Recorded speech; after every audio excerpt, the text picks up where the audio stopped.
Hello, Bhushan sir, am I audible to you? Yeah, am I Yes, audible? sir. Yes, sir. With your permission, we will start, sir. Yes. Yes, by the time the participants will join. Yes. Yes.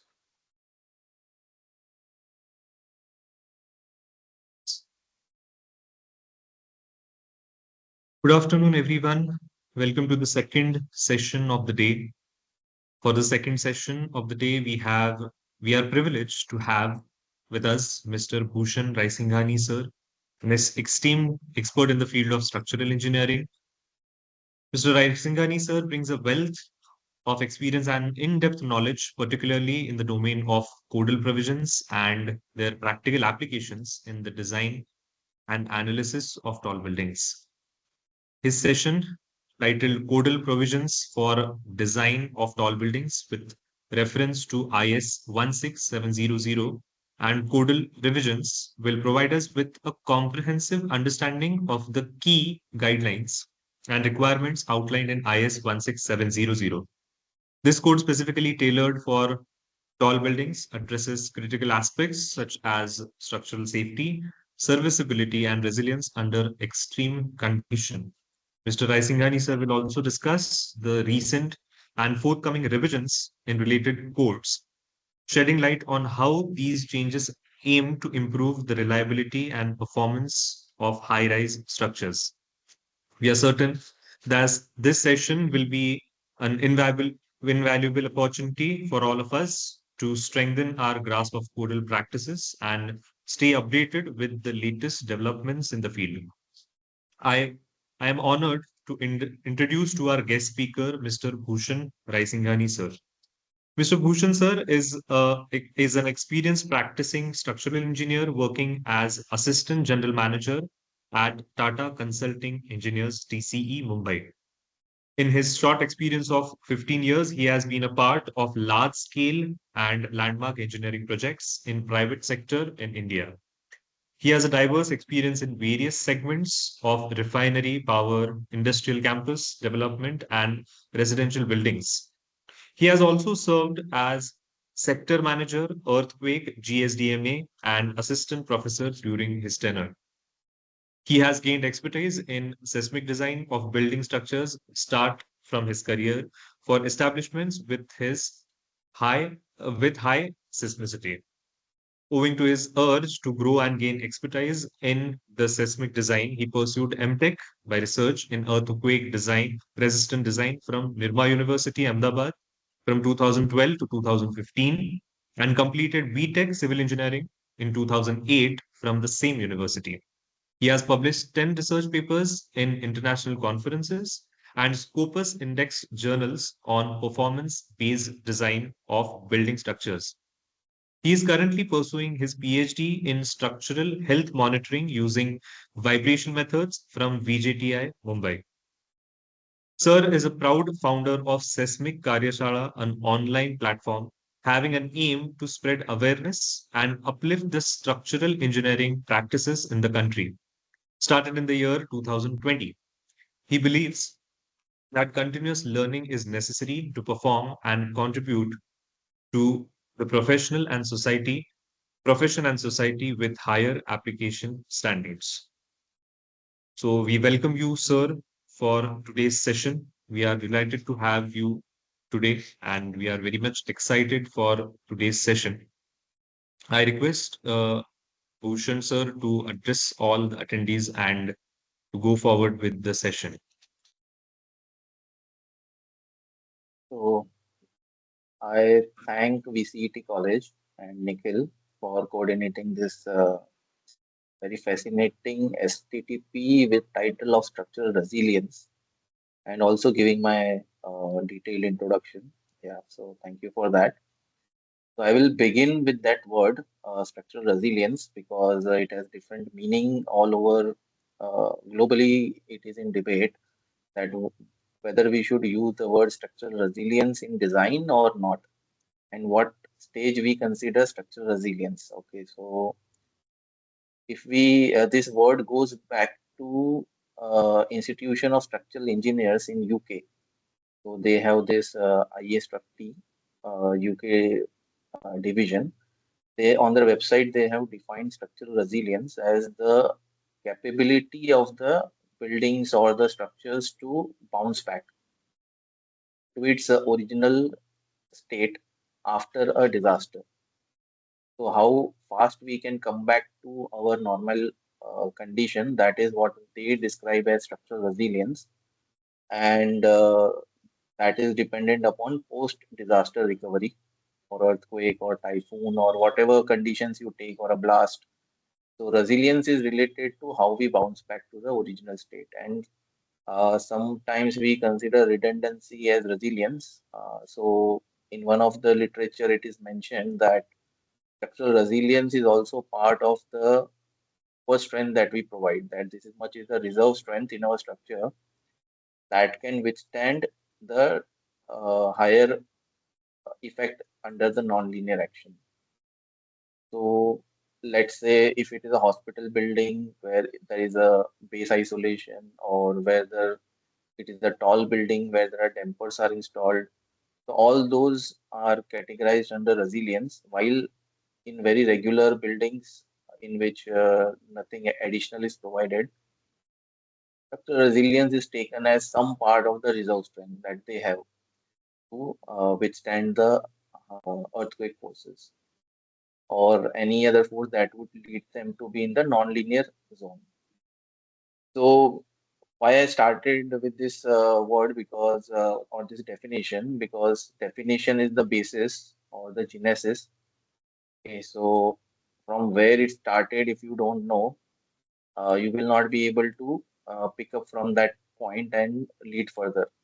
Similarly, when we are discussing on the building design, we are designing buildings since many years, maybe 100 years. We are designing the buildings as such, and with different modern technology, it gets updated.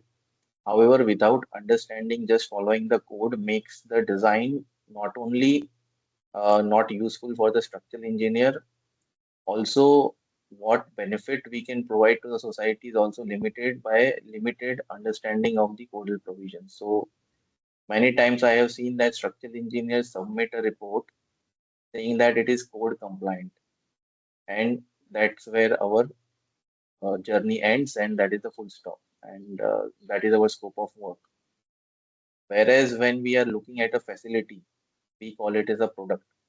So we are delivering a product, and when we go this back into the manufacturing line, the product design starts from day one, that is the concept stage, and here the concept goes to the architect.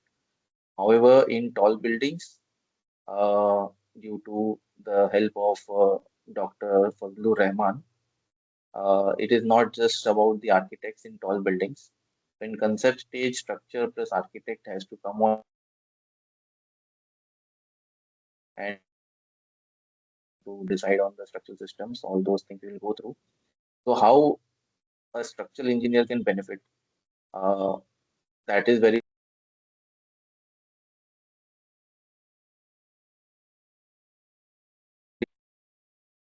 hello. Can you hear me? Hello. Am I audible? Yes, sir. Yes. Okay, so in between, I think the mic was off. So Okay, I request all the participants to please ensure that the mic is on mute. yeah, no problem. So I don't know how much you could hear me uh, because it was switched off. The mic was not in my control. So I'll just repeat the last sentence that uh, as a structural engineer, what you can contribute to the society, that is very important. Just being code compliant is not enough. Your scope of work is not just to comply with the codal requirements, though that is mostly in general all are practicing that if it is code compliant, the job is done. Being a structural engineer, you have to add your own understanding into the building design because building is a product, and your significant contribution can help in developing not just the product, but also uplifting the professional practice. So once you understand the reasons behind the codal provisions, you may go deeper into the structural requirements, and based on that, when you apply that understanding with that depth, then I think you can deliver a better product, and also your own standing as a structural engineer will be proved, and you can you know contribute to a higher level than the current practice that is being uh, I have seen mostly in India. Okay, so there is a lot of improvement required in structural engineering practice, and do not limit yourself to the code clauses. First, understand the clauses, where to be applied, where not to be applied, and that is what is the agenda of the session. How we can improve the practice, that is the one thing. Second is how we can uh, look at the Indian Standard Code or whatever code we are following, how to look at it. Okay, so what is the problem we are trying to solve through the clauses, and what is the solution to it? That is the important agenda of today's discussion, and that is why I chose this subject of codal provisions. And let me share my PPT with you. So I'll switch off the camera for now.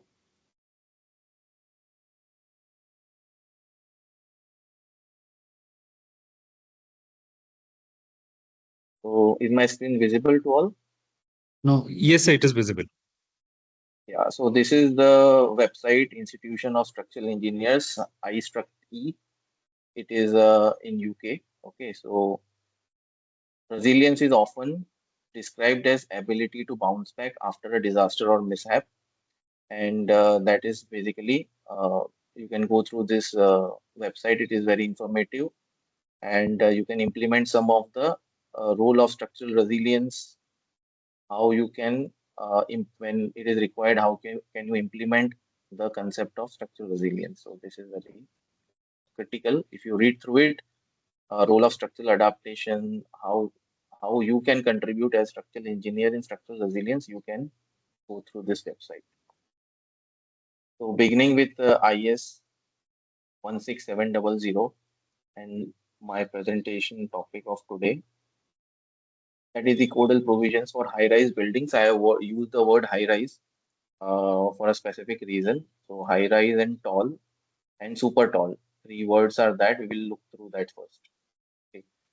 On the right side of the first slide, that is there, you can see I have put the Google Earth image of Worli.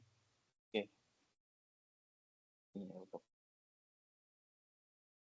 Okay. So Worli region has, there are new high rises being developed in Mumbai. So 60-story or 100-story.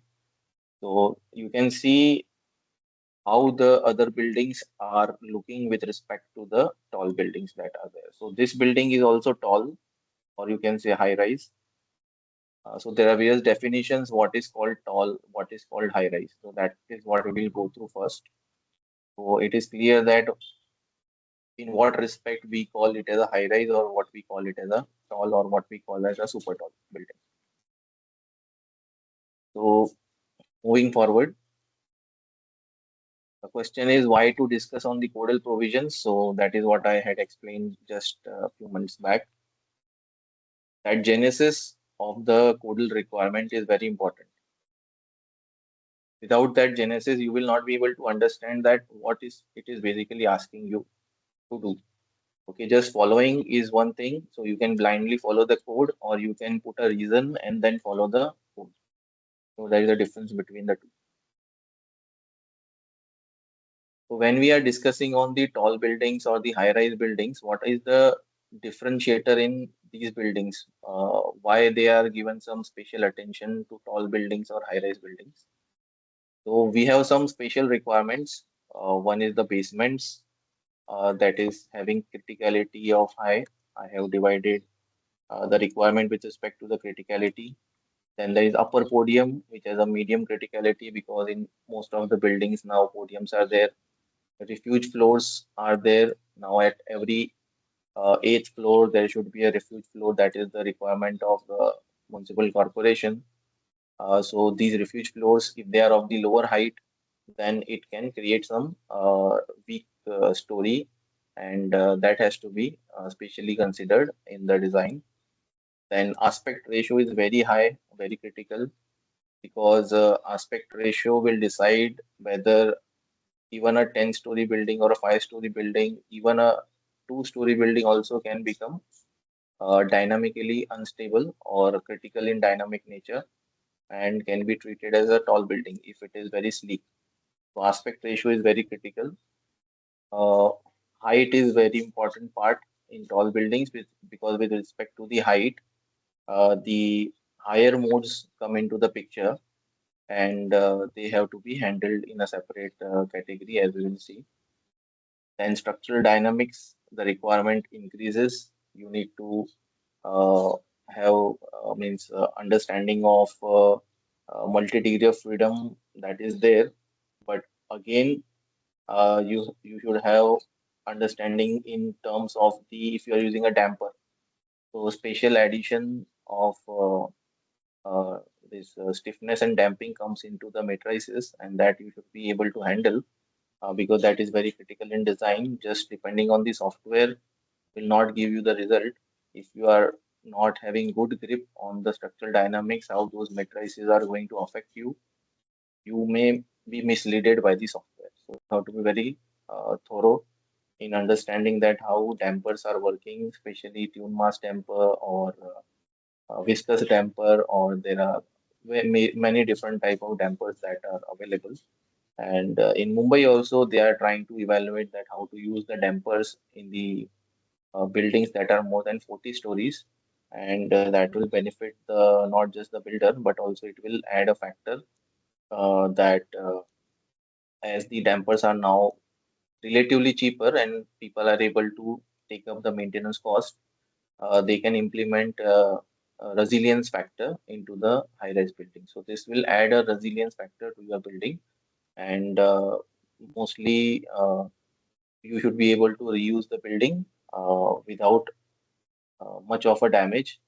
And when we are talking about structural dynamics and the tall building, so also the facade system has to be separated from the building motion.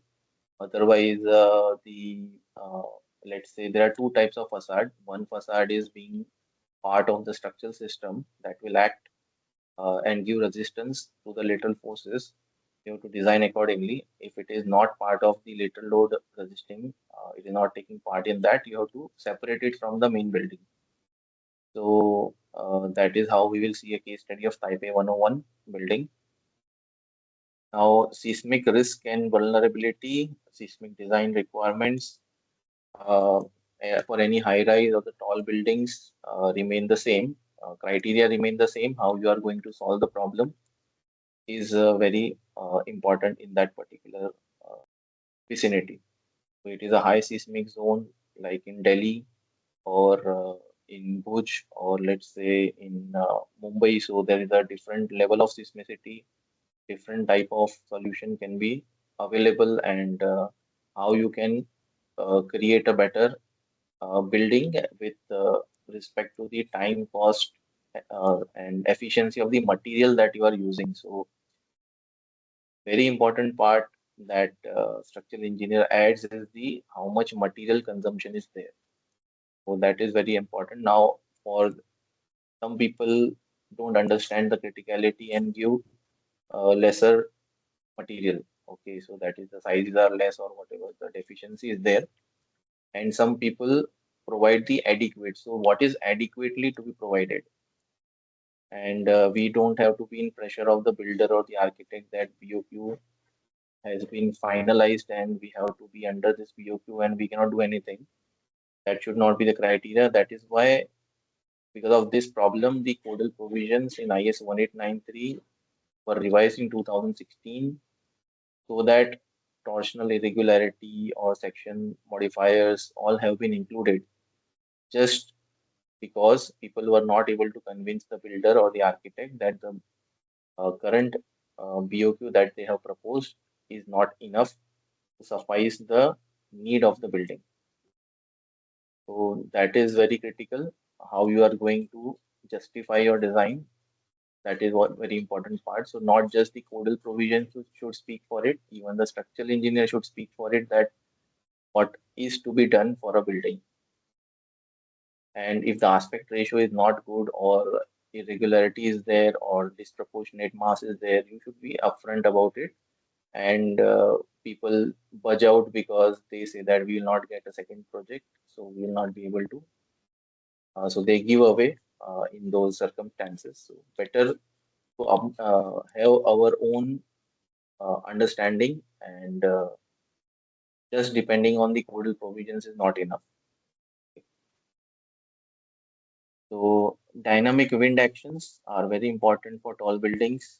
That is, high criticality is high. Sustainability and climate resilience is now why I have written medium, that many people have now become acclimatized that we need to follow the sustainability norms, and climate resilience has to be part of the design. So whatever I am doing, so I am taking care of this particular requirement in all the projects, that in local region, how to be more adaptable building can be made.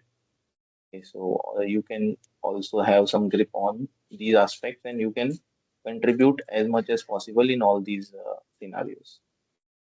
Now, structural resilience, as I told, it is a special requirement, that is application of the dampers, or redundancy, or you can say alternate load path, or you can say more strength, additional strength to the structure. So all these way you can provide structural resilience, or the and efficient structural systems to cater for all the above. So that is very the end part. What you will be delivering is a structural system based on all above criterias. And another would be that wind effect on the microclimate, let's say pedestrians, the wind effect, whatever traffic congestion that would be due to a tall building being constructed in a vicinity where there is a congestion. So adding more traffic to it is difficult. Then sewerage issues, like uh, if a 60-story building is standing, as I showed in the image, in a very complex vicinity, your sewerage system is not planned for it, then it will be difficult to discharge. So that so design of the tall building also includes the all these aspects also. So municipal requirements are there on pedestrian traffic, sewerage. So in UK, they have very strict norms that the wind velocity has to be studied, wind tunnel uh, study, that how much wind is going to be affected, because there are local people walking, as well as there is a business on what we say. They have some stalls. So mostly there is a large business on the streets. So that gets affected due to high winds, and that is the reason government has mandated to control the wind at the road level. People should not be affected. Business also should not be affected at the roads. So that is very critical for them. So they have mandated the norms accordingly.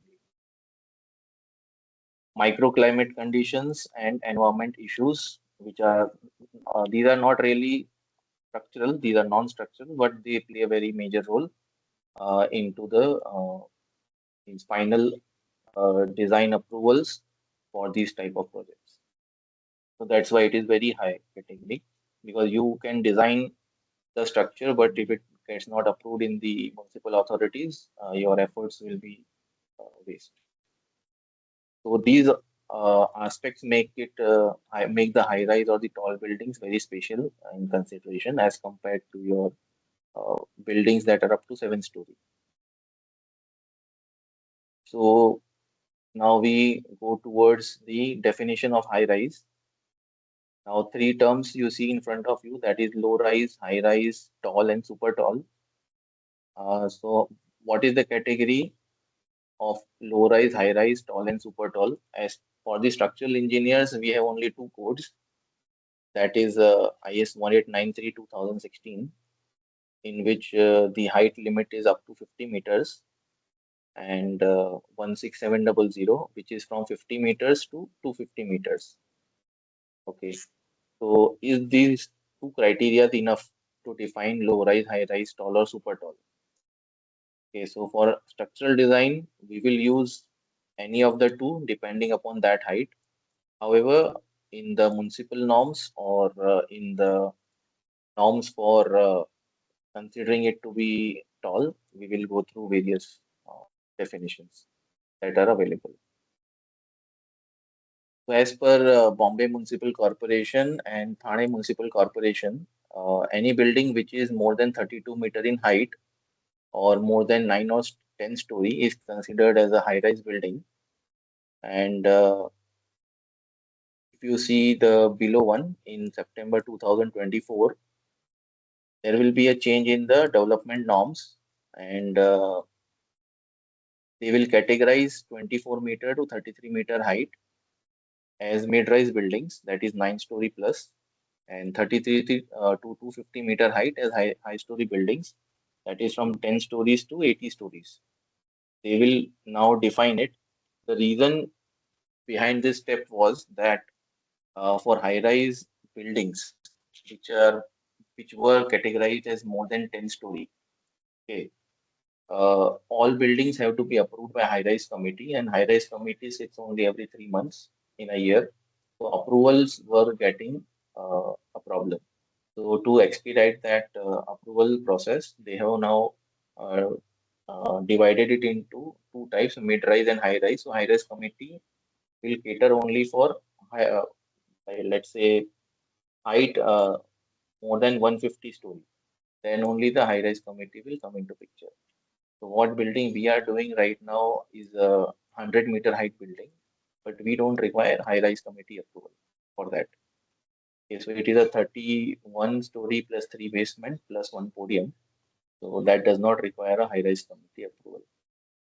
So such developments are happening, but this is the definition of high-rise building as per the municipal norms, and it is getting updated based on the requirement because mostly all cities in the country are experiencing shortage of the space, and the building height is getting increased. As per the unified building bylaws, as per Delhi, so previously any building which is more than 15 meter in height was considered as high rise, and this is what you can see in Delhi and Hyderabad. They have still in 2016 unified building bylaw has a building which is more than 15-meter height without the stilt and 17.5-meter height with stilt parking is considered to be a high-rise building. And as per the Town and Country Planning Organization, New Delhi, okay, in 2004, any building which is 4-story or exceeding 15 meter from the road level is a multi-storied or a high-rise building. And height which is based on the nearby road width. So Kolkata Municipal Corporation has a different norm, and it helps in some way. So in 2024, up to 3-meter width of a road nearby to that building, you can go up to 7-meter height. And if the road width is 5 meter, then you can reach 10 meter. And if the road width is up to 15 meter, you can go up to 60-meter height. So this would be around 20-story building. And more than 15-meter width, and there is no restriction. You can go up to let's say 250-meter as per 16700. So some inside the country or let's say municipal norms are quite different, and you have to be within that uh, understanding that what you are actually dealing with. Now, internationally, Emporis community, Germany, they have defined high rise and low rise, which is quite understandable. So any building whose architectural height is between 35-meter and 100-meter is called a high-rise building. So up to 100-meter, it is a high-rise, and a structure which is automatically listed as a high-rise when it has a minimum of 12 floors to 40 floors, whether or not the height is known. So 12 floors to 40 floors will come into the high-rise category. That is what I think the BMC is also now targeting to achieve. And anything that is below 35 meters, they consider it to be a low-rise building. So let's say it is 10-story building. So up to 10 story, they are 10 or 11 story, they consider to be low rise, and beyond 12 to 40 story, they consider to be a high rise building. And as per IS code, 15 meter to 50 meter, it is a high rise, and 250-meter height of the building, 50 to 250 meter, they are under the tall building or the what we say mostly considered under the tall building. So if your building is lower than 50 story and if it is having some dynamic considerations, you can still follow 16700. And for all high rise, you can actually follow 16700. Now again, CTBUH, you can see height criteria has been given by CTBUH. Maybe many people would have seen it before. I have just kept it again in my presentation to highlight all these height requirements. Now, relative height of a building which is greater than 2 times the surrounding building, then it will be considered as tall. So this building is 2 times the size of the nearby building, then it is considered as tall. Whereas when this same building is in a area in which the height of the other buildings is high, this is not considered to be tall. Okay, so that is the perspective understanding that relative height in urban landscape, if it is greater than 2 times surrounding building, then it will be termed as a tall building. And a building height more than 50 meter or above 14 stories is considered to be tall as per CTBH height criteria. A building more than 300 meter or more is considered to be super tall, and a building more than or equal to 600 meter is called mega tall. So up to 50, more than 50 meter, so 50 to 250 it is tall, 300 to let's say 600 it is super tall, more than or equal to 600 then it is mega tall. So these criteria you can also note down because it takes a lot of that each and every municipal norm you have to search internationally. What is the criteria you will have to search to get to this height understanding. Now, one is the relative height, second is the proportion or aspect ratio or slenderness. So we generally, first hand rule, we use the aspect ratio, height upon width of the building is greater than 5, then we call it as a tall building. So you can see this building, hope my pointer is visible to all.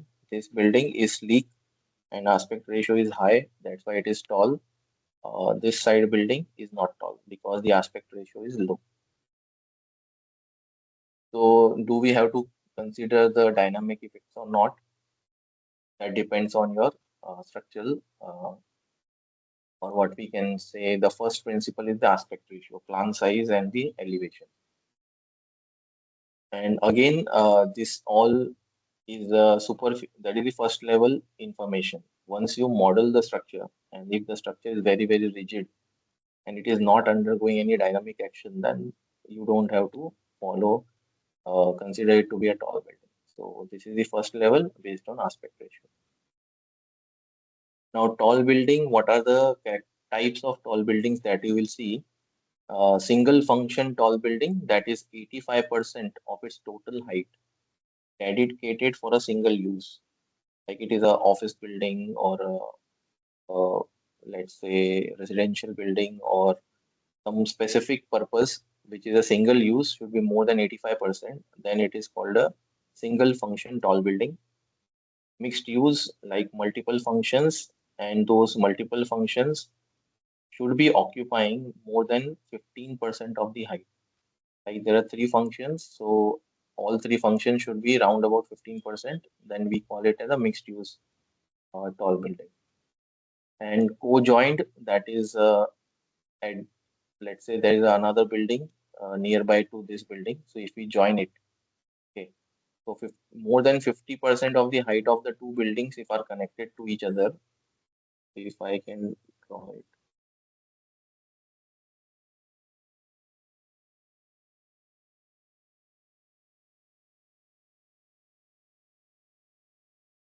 So let's say this is our building, and this would be a one tower, and this would be another tower. But now it is connected by one more arrangement. So they are now joined together, and this area should be greater than 50%, greater than or equal to 50%. Then you can say that it is a co-joined building.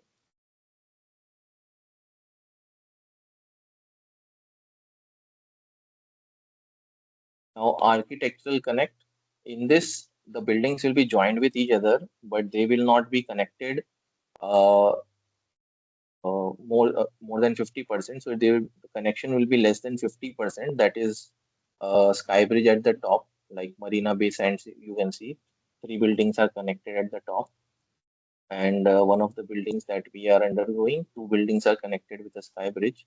So we call it as a architectural connect. We don't call it as a structural connect, and that's why they are not a co-joint building. They can be a architectural connect. So another arrangement is something like this building, which is made in Dubai.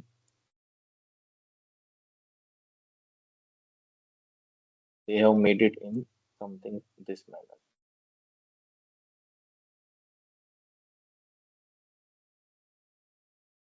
So this whole portion is vacant. So this is all structural, and in between it is hollow. Okay, so it is called architectural connect as the connection is less than 50%, and it cannot be called as a co-joint building. So there are different variety of buildings. Once you go through that, you can get the proper bifurcation or understanding that what is called tall, what is called high rise, what is super tall, and what are the basically characteristics of the building that you are actually handling, whether it is a data center, whether it is residential, whether mixed use like in Gift City, Gandhinagar, so various type of high rises are coming there. So all those types will help you understand what you are actually dealing with a particular nature. What is the nature of structures you are actually dealing with? With the height requirement and what we call the buildings with respect to height, we have seen. Okay, so first level information is the height aspect ratio that I have covered, and types of structural systems, that is very important. I think in the first session also you have gone through that, so I will try to cover it less, but it is very important part. Low rise, high rise, tall, and super tall. Okay, so types of structural system for both we will see go through in two codes. That is 1893 2016 and 16700. Both are prescribing these structural systems for required arrangements and in different seismic zones. So, as the title says,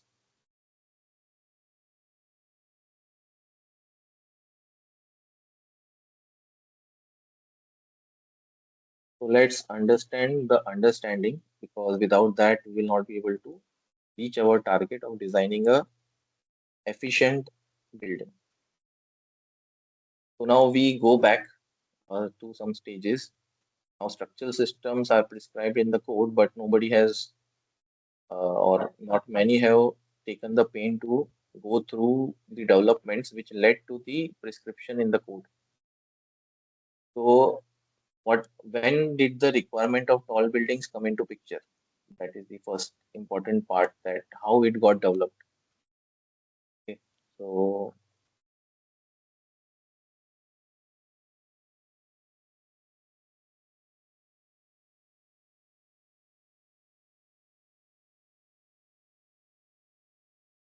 now in late 1800s, this is very you know uh, the years in which the development in the science and technology took place. Now the city population got doubled. This I am not given any reference to any city, any particular state, but it is mostly USA. The city population got doubled, and the requirement of office spaces went fivefold in UK and USA both. So you require more space as the people were shifting from the rural area or the outside the city center. So more built was required in the city center. That was the first instant that movement of people. That is the first need. That is the movement of people. Now, in the second phase, 1885, to help in the stage that helped in development of tall building was invention of elevator system. Because until unless you cannot reach to the top level, you cannot evacuate people. So evacuation was a constraint which got eliminated by Otis. Very important to mention. By invention of the elevator system, and the lack of vertical transportation was no longer a constraint. So now you can evacuate people in a faster way. So you can see in Taipei 101, 1 kilometer per second it is traveling. So that's why I have kept one case study of tall building, and that is Taipei 101. This is very important to go through that. Now, second development was happened was cast iron was replaced by stones, bricks, and timber. Your traditional conventional uh, materials were replaced by higher efficient materials, and eventually it was replaced by steel. As steel came into picture, we could go high because it can take tension. So this became a choice of construction material. So we got a new structural system after that, that is beam column framed system from load bearing system. So traditional load bearing system uh, was now considered to be uh, not as a suitable option after the development of the availability of the steel and elevator system. So in that era, 20 to 30 stories could be built with this new arrangement of beam and column. So what they could reach in this was 20 to 30 stories. Now beyond 20 to 30 story, the struggle took round about, you can say, from 1855 to 1960. That is the third phase. So first phase movement, second phase development of the material and evacuation system. Third phase was new structural systems were developed. So this was a technology, that I can say, technology development, that is use of computers is also one part of it. So technology development took place and high-rise buildings. USA was leading the front for skyscrapers up to 100 stories. Now, how it actually happened. So the contribution of Dr. Fazlur Rahman Khan, he was the only structural engineer to become a partner in SOM, which is a leading architectural firm globally. So it is mainly the architects are the owners of this firm, but the contribution of Fazlur Khan was so much that he was made the partner of this firm, and he played a very significant role in development of structural systems, which which did not just suit the economy, it also was suiting the function, and also he was able to integrate the architectural appeal into his structural system. So he was the first structural engineer who could sit with the architect and debate what should be the structural system and how we should make a structure. So not just the municipalities or the authorities, even the architects were very fond of Dr. Rahman because of his various uh, means he was not restricted just to structure. He had very different level of understanding. Even he was making the solar cookers along with the PhD students. So his uh, He was basically from Dhaka, Bangladesh, that is what East Pakistan. He then went into for MS in UK. Sorry, not UK. He went for MS in Illinois. Now, when he returned to Dhaka, he was not given that good treatment, so he went back to USA and he was practicing as a structural engineer there. And during his tenure, he was able to develop the structural systems which can reach up to height of 80 stories using reinforced concrete elements and 100 more than 100 story using the steel element. This is the major contribution. Whatever you see as a table in IS 16700, which is tube in tube or brace tube or a brace system or moment resisting frame, shear wall frame. So he was the first structural engineer to use what we called shear wall and frame interaction. And using that, he had made the first building in the world. So there is a lot more owed to Dr. Fazlur Rahman Khan on this particular development of the structural systems for tall buildings.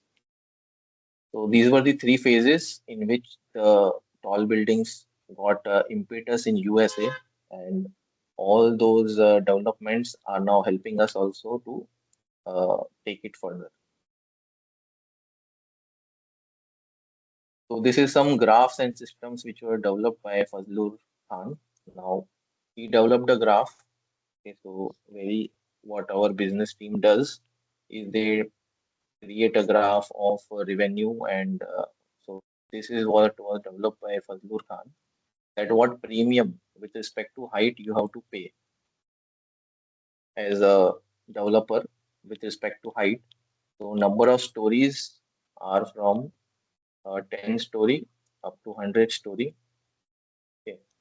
And you can see the unit cost per index that has been mentioned. So from let's say 1, it will go up to 5 times. Okay.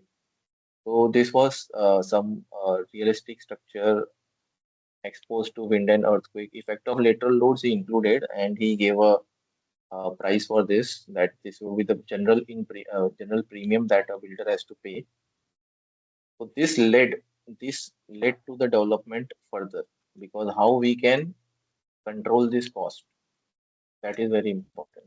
So a problem that came into picture was how to control the cost of a tall building so that it does not become very impractical to build a tall structure.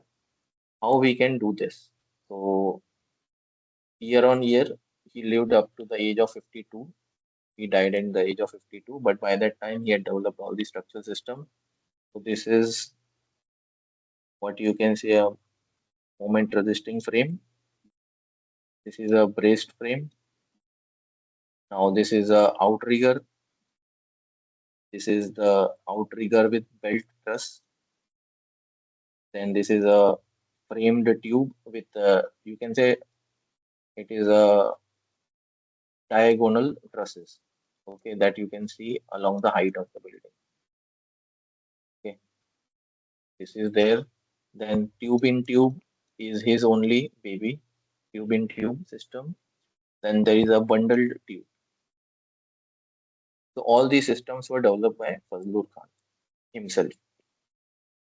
And this is for the steel structures.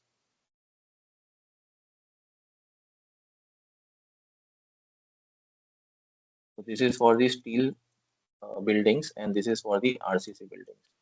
So this can go up to 140 stories, and this can go up to 80 stories. In RCC also, again, this is moment frame up to 10 story. Then there is shear wall plus frame.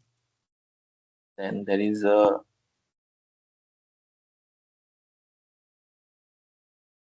this is shear wall, and this is shear wall plus frame.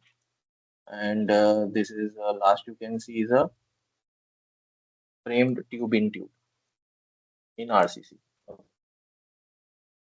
So this can go up to 80 stories. So he had not just developed, he has implemented all these schemes, and that we will go through.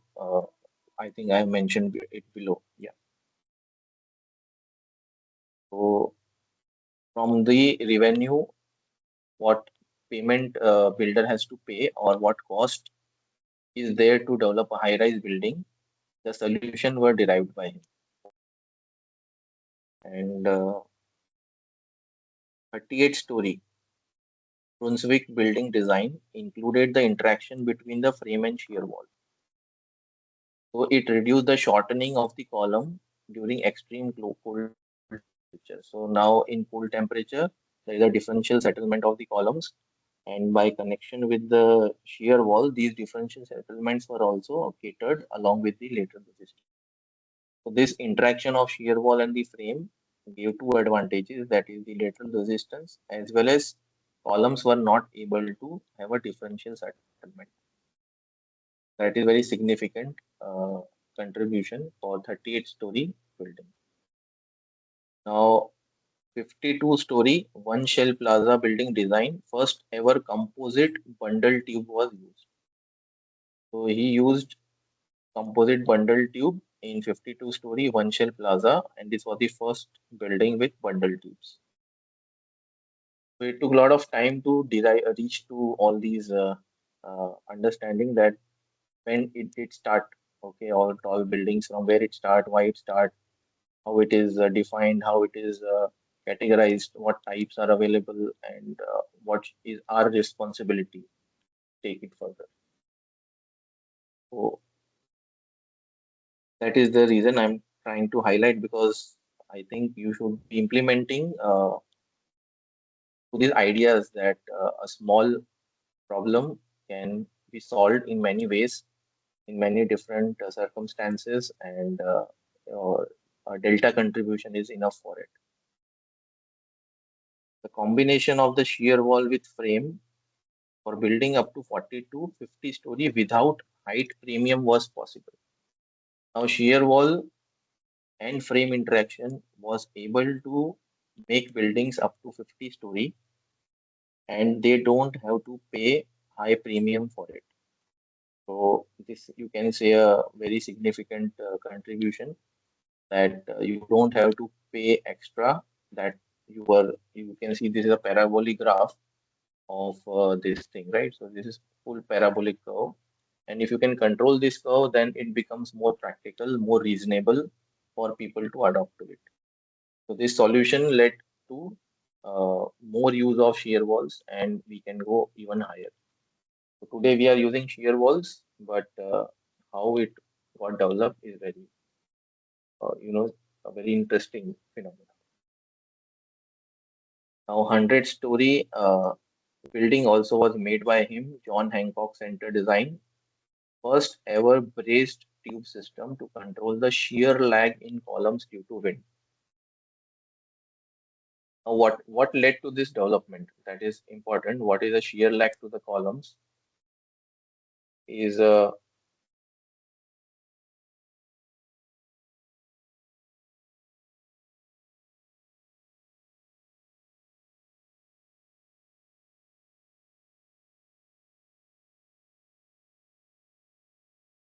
this is a column. This is a building plan, and let's say there is a bundle tube all around it, and these are all the column locations where the sum is placed. So I'll just draw a curve for this. So this was the curve that was actually happening. You can see this arrow for all columns that are there. You can just understand that each column will have a arrow. So this arrow, what will happen? This is called the shear lag. That the end columns, you can see a shear lag has developed. Due to this, there was a large deflection in the building, and the stresses were very high.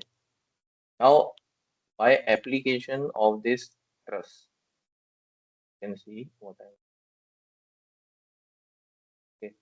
He was able to control the deflection of the building, and he could reduce this stress, shear lag effect, and that helped in controlling the deflection of the tall buildings. Now, when you are going 140 stories, okay, so 140 into 3, let's say I take 3 meter per story height. that would be that means overall height you are actually reaching, and the main controlling factor would be the displacement. How to control the displacement is through rigidity. How to bring on that rigidity is by interconnecting the elements or by providing a supporting element which will compensate for it. So now tube in tube was not able to satisfy the height of 140-story building or a 100-story building. Then he added these bracings. Now these bracings that you can see, these are acting as columns. Okay. So they are also undergoing buckling and they are also acting as a brace. So they give stiffness to the building in all four directions, and that is the way we are able to now control the deflection. So inclusion of this cross bracing into this building arrangement and convincing the architect that this is a solution that is going to work, and how this can be integrated in their look and feel aspect, was defended by Fazlur Khan, that if you are not able to comply to this requirement, you forget about making this building. So this argument was so means strongly taken by him that architects had to implement his solution in this particular manner. So this is the way a structural engineer can influence a right decision and create a structural system which can be implemented globally. So this was some aspects that actually inspired me also. So I have included in this presentation. Now this is the various category. I just tried to table it. I was going through all these systems. So moment resisting frame. So I have made a table for myself that when I am going for a height 15 to 17 story, so I have taken 3-meter height for each story, and IS 1893 has limit of 50-meter height as per table 9, page 20. That is response reduction factor table is there. In that, various structural systems have been mentioned in which zones can be used. And on the other side, 16700 table 1 on page 4, uh, the zone limits and height limits have been mentioned. So I'm just making a comparison that what system can be used for what height. So 50 meters divided by 3, you will get these many stories. Okay, so that way I have just categorized it. So 80-meter divided by 3 or 60-meter divided by 3, you will get these numbers.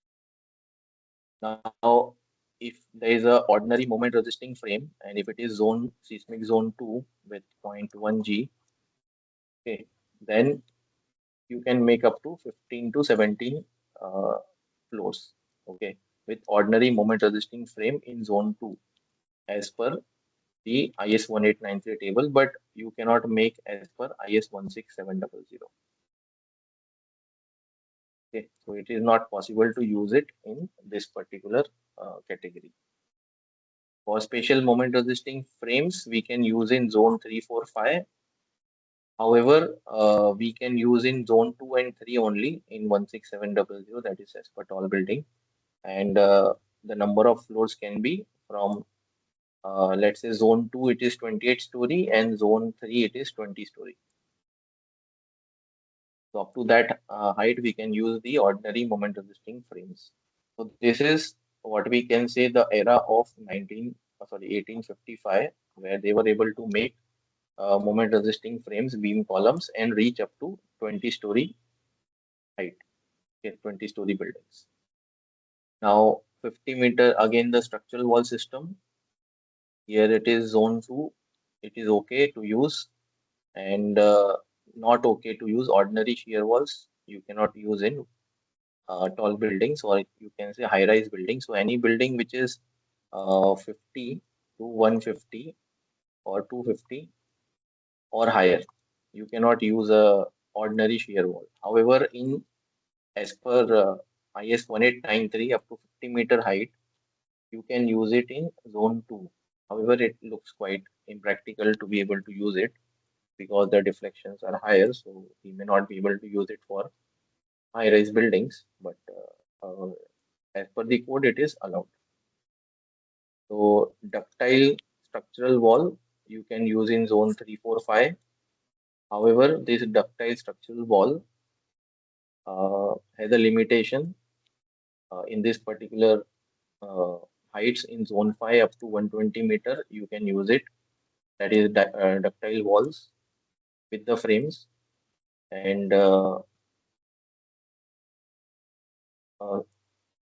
with the frames you can go up to 150-meter height. Without the frame, you can go up to 120-meter height. In zone 4, up to 150, in up to 200 meter. So with the frame, the height can be higher. And zone 3 up to 200 meter you can make it. 220 meter you can make it. Zone 2, 250 and 250. So it has to be a ductile shear wall plus SMRF. That is only feasible in the tall category. You cannot use a ordinary moment resisting frame. You cannot use a ordinary shear wall in tall buildings. It has to be a ductile shear wall plus special moment resisting frame for the tall buildings. And you can, if you take this range, you can go from zone 2 to zone 5, that is 90 story to 50 story. Okay, that is possible. You can make it. Now flat slab plus shear wall. Now this is a very critical thing because many people all over India are using flat slab as a general solution, and all architects, let's say they have done a handshake and they agree all to use a flat slab system. And in seismic zone 3, 4, 5, let's say 3, the severity will be less, but 4 and 5, if you're using flat slab system, you have to be very, very cautious in designing for it. It is not that you cannot design as per ACI code. If you apply the shear norms, you can design as per IS 1893. It is not suggested to use flat slab system. And if you are using a flat slab system, then it has to be having the drift of 0.01%. For regular buildings, it is 0.04%. You can see the drift limit is 4 times strict in flat slab systems. Your building, uh, uh, let's say the drift should not be more than 0.01%, which is very, very stringent. It requires very rigid system to reach this particular requirement. So generally what we do is we provide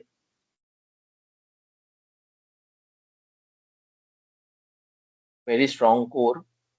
Okay. So what is the need in this very strong core system? Plus you need a perimeter beam that is mandatory to hold all the columns together, and inside there is a gravity system. So all columns which are on this side or this side, okay, are gravity system. So you need to be very particular in your design that what will be the size of the core, what will be the size of the perimeter columns, because they will be also not part of the lateral load resisting system. They just tie, but they are not part of LLRS. So LLRS is only your strong core. These two systems will help you to keep the building together and also take the gravity loads. So all the lateral load has to be taken by the core, or if there is a shear wall on the perimeter, then that is that way. But many buildings are made with very strong core, and your first mode is not torsion in this. What we made is something like this. So first mode is not torsion, and your time periods are also well separated. So modal coupling will not occur. So all these parameters have to be taken care of it. So let's say 450 to 550 thickness of the core wall will be required. And how much is the what we say percentage? So it was about 2% of the structural plan. So the core was forming, the lateral load resistance was about 2% of the structural plant density. So our density of LLRS was about 2%. It is very high. It is required in seismic zone 5. As we go in seismic zone 4, 1.5% is okay. And anything between 1.2 to 1.5 is okay for zone 3. Okay. So when you are in zone 5, at least 2% you would be needing for very good lateral resistance. So in our building, it is already 2% we have achieved as LLRS, and it is giving good seismic performance. And that way, so your mind has to work in this particular arrangements what you are getting. So it is done by international consultants, so their team has a different skill set. However, in India, still people are actually growing into this how to give a good structural planning system. So that is very important part, because without understanding, you cannot create a structural system that will have a very good efficiency. So this I have included in the last slide because I am not a person who will take you directly to the software or the application without the concept. So I hope you will bear with me because I will take you through the concept first before going the hands-on. So this is shear wall.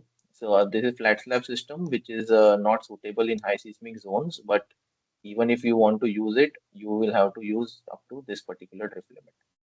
Now 100% lateral load has to be taken by shear wall. That is for sure. Second is shear walls plus perimeter SMRF, outrigger system plus SMRF, shear wall plus frame tube. So all four possible options are there for flat slab system. Now in all zones, we can use these first two with perimeter SMRF. Now outrigger plus SMRF you can only use in zone 2. Now shear wall plus framed tube is not applicable here because it is not mentioned in that code. It is not required up to 50-meter height. That is not applicable. Now in this particular zone 5 up to zone 2, you can with shear wall you can reach to 50-meter in zone 2. This is prescribed by the code. You need to evaluate it by yourself. That can we reach 250-meter with only shear wall or not? I don't think any structural engineer has yet evaluated. Very few would have evaluated that using this shear wall, can we go to 250-meter in seismic zone 2? So how this height limit has come, you should be have more confidence in it. Otherwise, your answer would always be that it is mentioned in code. That's why we don't do. Okay, so this prescription is a helping hand to you. However, your understanding has to grow up to this particular category. That is the need of the job. Okay, so I hope I'm able to push the point that I'm trying to uh, convey. Okay.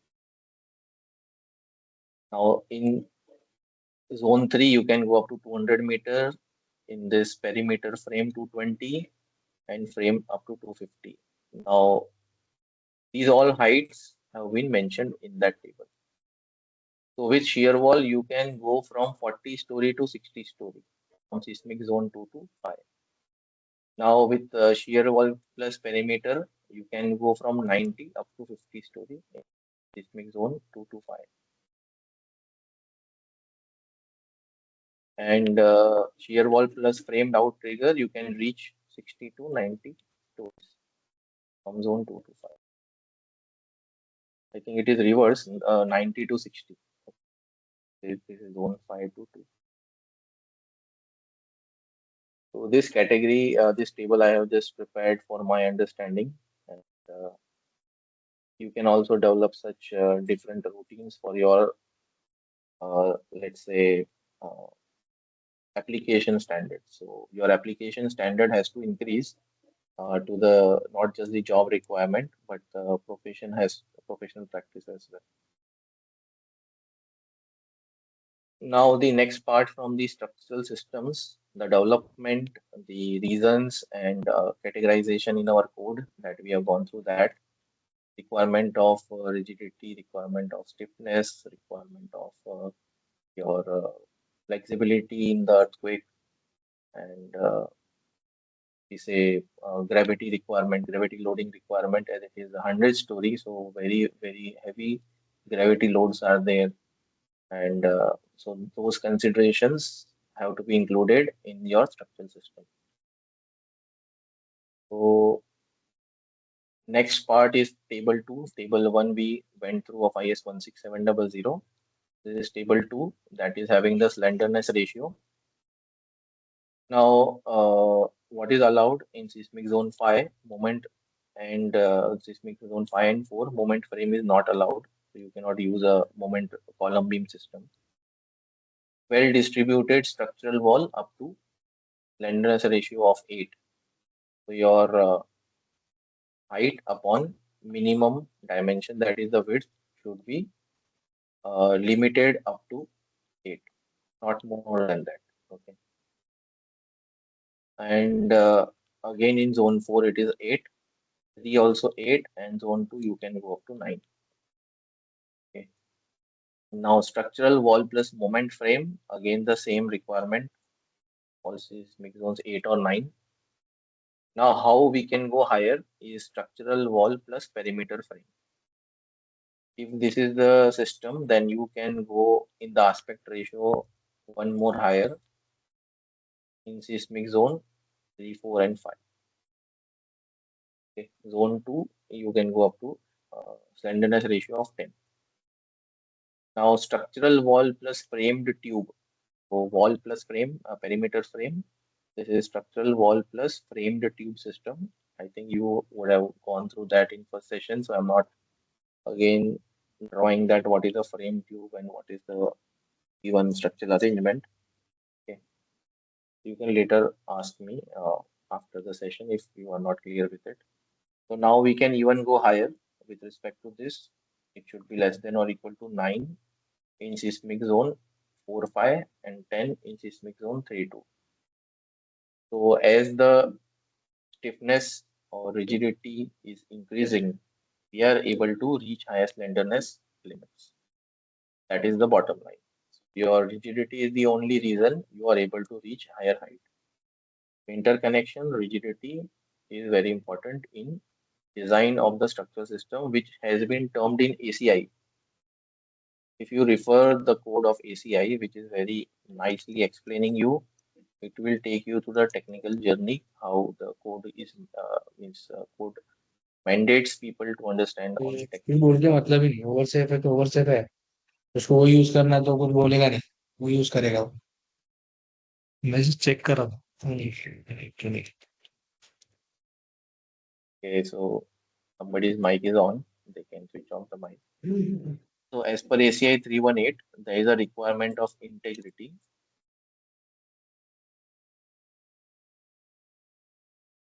Hope my mic is on. So we can hear you. No Yeah, problem. yeah, okay. So this term is very important, which is called integrity. Integrity refers to interconnection of various structural elements. So it focuses more on the integrity of the structural elements, and that is mandatory requirement as per the ACI code, especially mentioning that integrity has to be maintained in all structural systems. So this word is very important in design of tall buildings. Now next, the tallest building in India is the 42, Kolkata. Now a new building is there in Mumbai, which has surpassed this under construction. But before that, the 42, 2019, it was made in Kolkata with 249-meter height, and it was 65 floors. And what are its features? I have mentioned below. So slenderness ratio is up to 1:10. So now you can see it is zone 3. Okay, now zone 3 is this line. Okay, so you can only reach in the slenderness ratio of 10 if you are using structural wall plus framed tube. Okay, there is no other structural system given here. However, this building is not made that way. Okay, so what has been there? So there is a 56-meter deep piling for the stable foundation. So first is the stability of the foundation, which is very critical. Then there is a outrigger system with core walls. Okay, so if we go back to the table, outrigger system with core wall, you can see that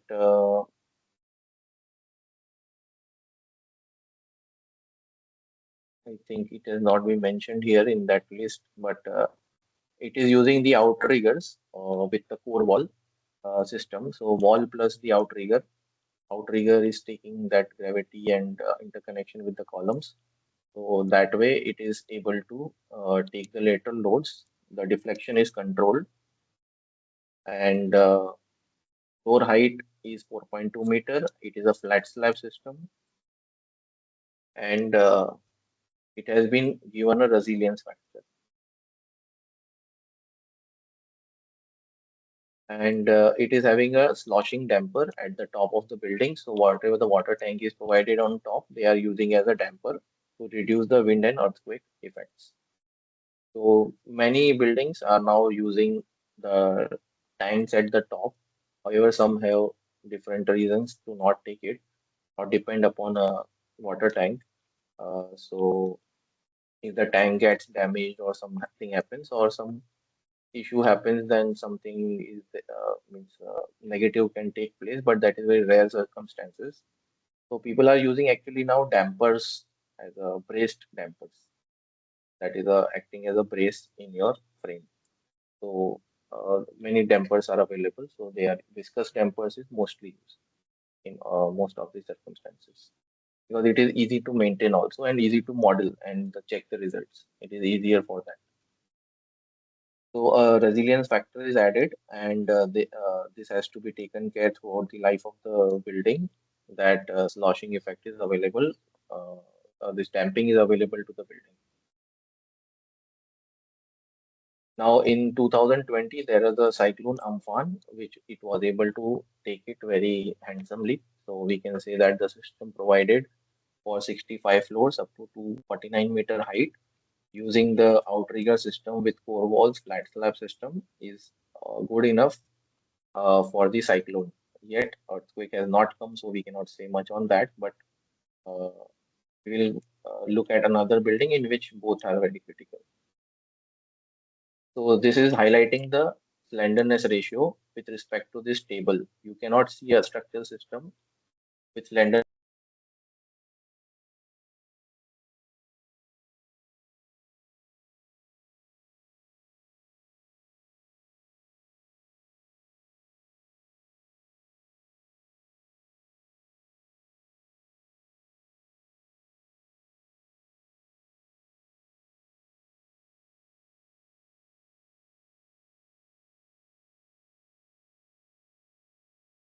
Hello, sir. Your mic is mute, sir. Yeah,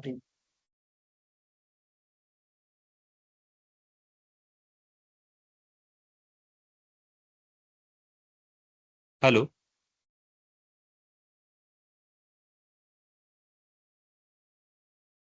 I think mute all option you should not choose, otherwise it will mute me as well. Okay. So I Yes, don't yes. know Okay. what No, stage it I automatically went mute, I guess. I have not selected anything right now. because okay fine. So Yes, uh, yes. Now it is audible. so what part you could hear last? Just for 2, 3 seconds, it was mute. Plus, Fine. So this yes. only thing I wanted to highlight is this system is developed indigenously based on the requirement, not mentioned in the code. Okay, so you should also like so this means on four or five, this type of building is to be made. Then what is the system to be used? Okay, so that way your understanding and solution has to be worked out. Now for Burj Khalifa, the slenderness ratio is 1:10.5. You already know that it is a very tapered type of a building, so very strong foundation, and there are uh, pile draft footing of very large depths into the base. and you can see there is a buttress core system that is used as a structural system. So it has been indigenously developed by the structural engineer. What is the shape of the building, how it can resist better, how it can bring economy, how it can bring safety, how it can function better, service life is better, and how the occupant comfort is there. So that is very critical, that in the service condition, the occupant should not feel unsafe. It is 828-meter tall building is there. So some systems are not defined, and you have to work and reach to that particular requirement. So that is the challenge tall buildings or the high-rise buildings bring on the table for the structural engineers. Now going further in the slenderness ratio, that is height to base width category. This is one example of New York City, Manhattan, in which the slenderness ratio is, you can see, 1:15. Okay. And it was made in 2015, and it is 425 meters height. A demo model, you can see it here. So first it is a demo model is always made, and that uh, now it shows that it is a very sleek building, and this model was used for air rights approval. So the tall buildings are governed by the requirement of rigidity in lateral direction. Okay. Now, aspect ratio which is greater than 5, deformation control design requirements govern. So as we are reaching to the higher height, the deformation is to be controlled as the first requirement. Then aspect ratio equal to 5, local strength demand. So less than equal to 5 is your local strength, that is the force demand is more critical. Now aspect ratio greater than 7, energy dissipation devices are recommended. And aspect ratio 12 to 24, solution expected for super slender tall buildings. So these are the criteria mentioned in the New York Council, okay, Building Development Council, in which if it is greater than 7 or 8, you should use energy dissipation device as mandatory requirement for comfort of the occupants at the top stories. And if your aspect ratio is 12 or more, then up to 12 to 24, then it is termed as a super slender tall building. So your category now, you can again see it is a super slender tall building between 12 to 24. So this building comes under the super slender tall building. So from tall, now it is super slender tall building, because this is the need of New York, because they want to develop more in each and every space, because it is highly dense uh, area, New York City. So they are using each and every space, and using the height to compensate for the deficiency in the uh, land they have. So as we are going very tall, these nomenclatures are also changing with that particular thing. So the control of displacements for tall buildings, that is the now the agenda, require the following special considerations in deciding for the structural system. So similar, uh, let's say from 5 to 24, what should be the structural system that can now suffice my requirement in various seismic zones, various wind zones. So it becomes a long category to solve a particular problem. So it takes a lot of efforts by a structural engineer and also architect to finalize a structural system for high rise and the tall buildings.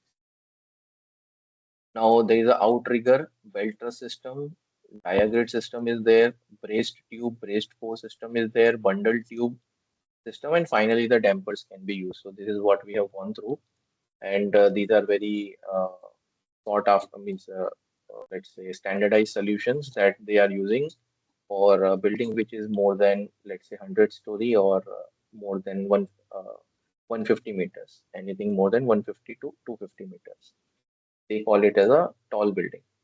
and 150 to let's say 40 meters. They call it a high-rise building, and below that there is a mid-rise also. Okay, so these categories are all made with respect to all these things like height, slenderness ratio, and based on that, now different structural systems are to be proposed. So, Nikhil, how much time I have? Yes, sir, you can continue up till 4 or 10 minutes before that so that we can have the question answer sessions also. So now these are all the pencil buildings. So this is important term now that has come, which is the pencil buildings. Now these pencil buildings, this is a Manhattan in which it is to 80-story building. 438-meter is the height, and this is 99-story, 478-meter height Central Park Tower and uh, 57th Street Tower. So Central Park Tower is newer one, and this is older one.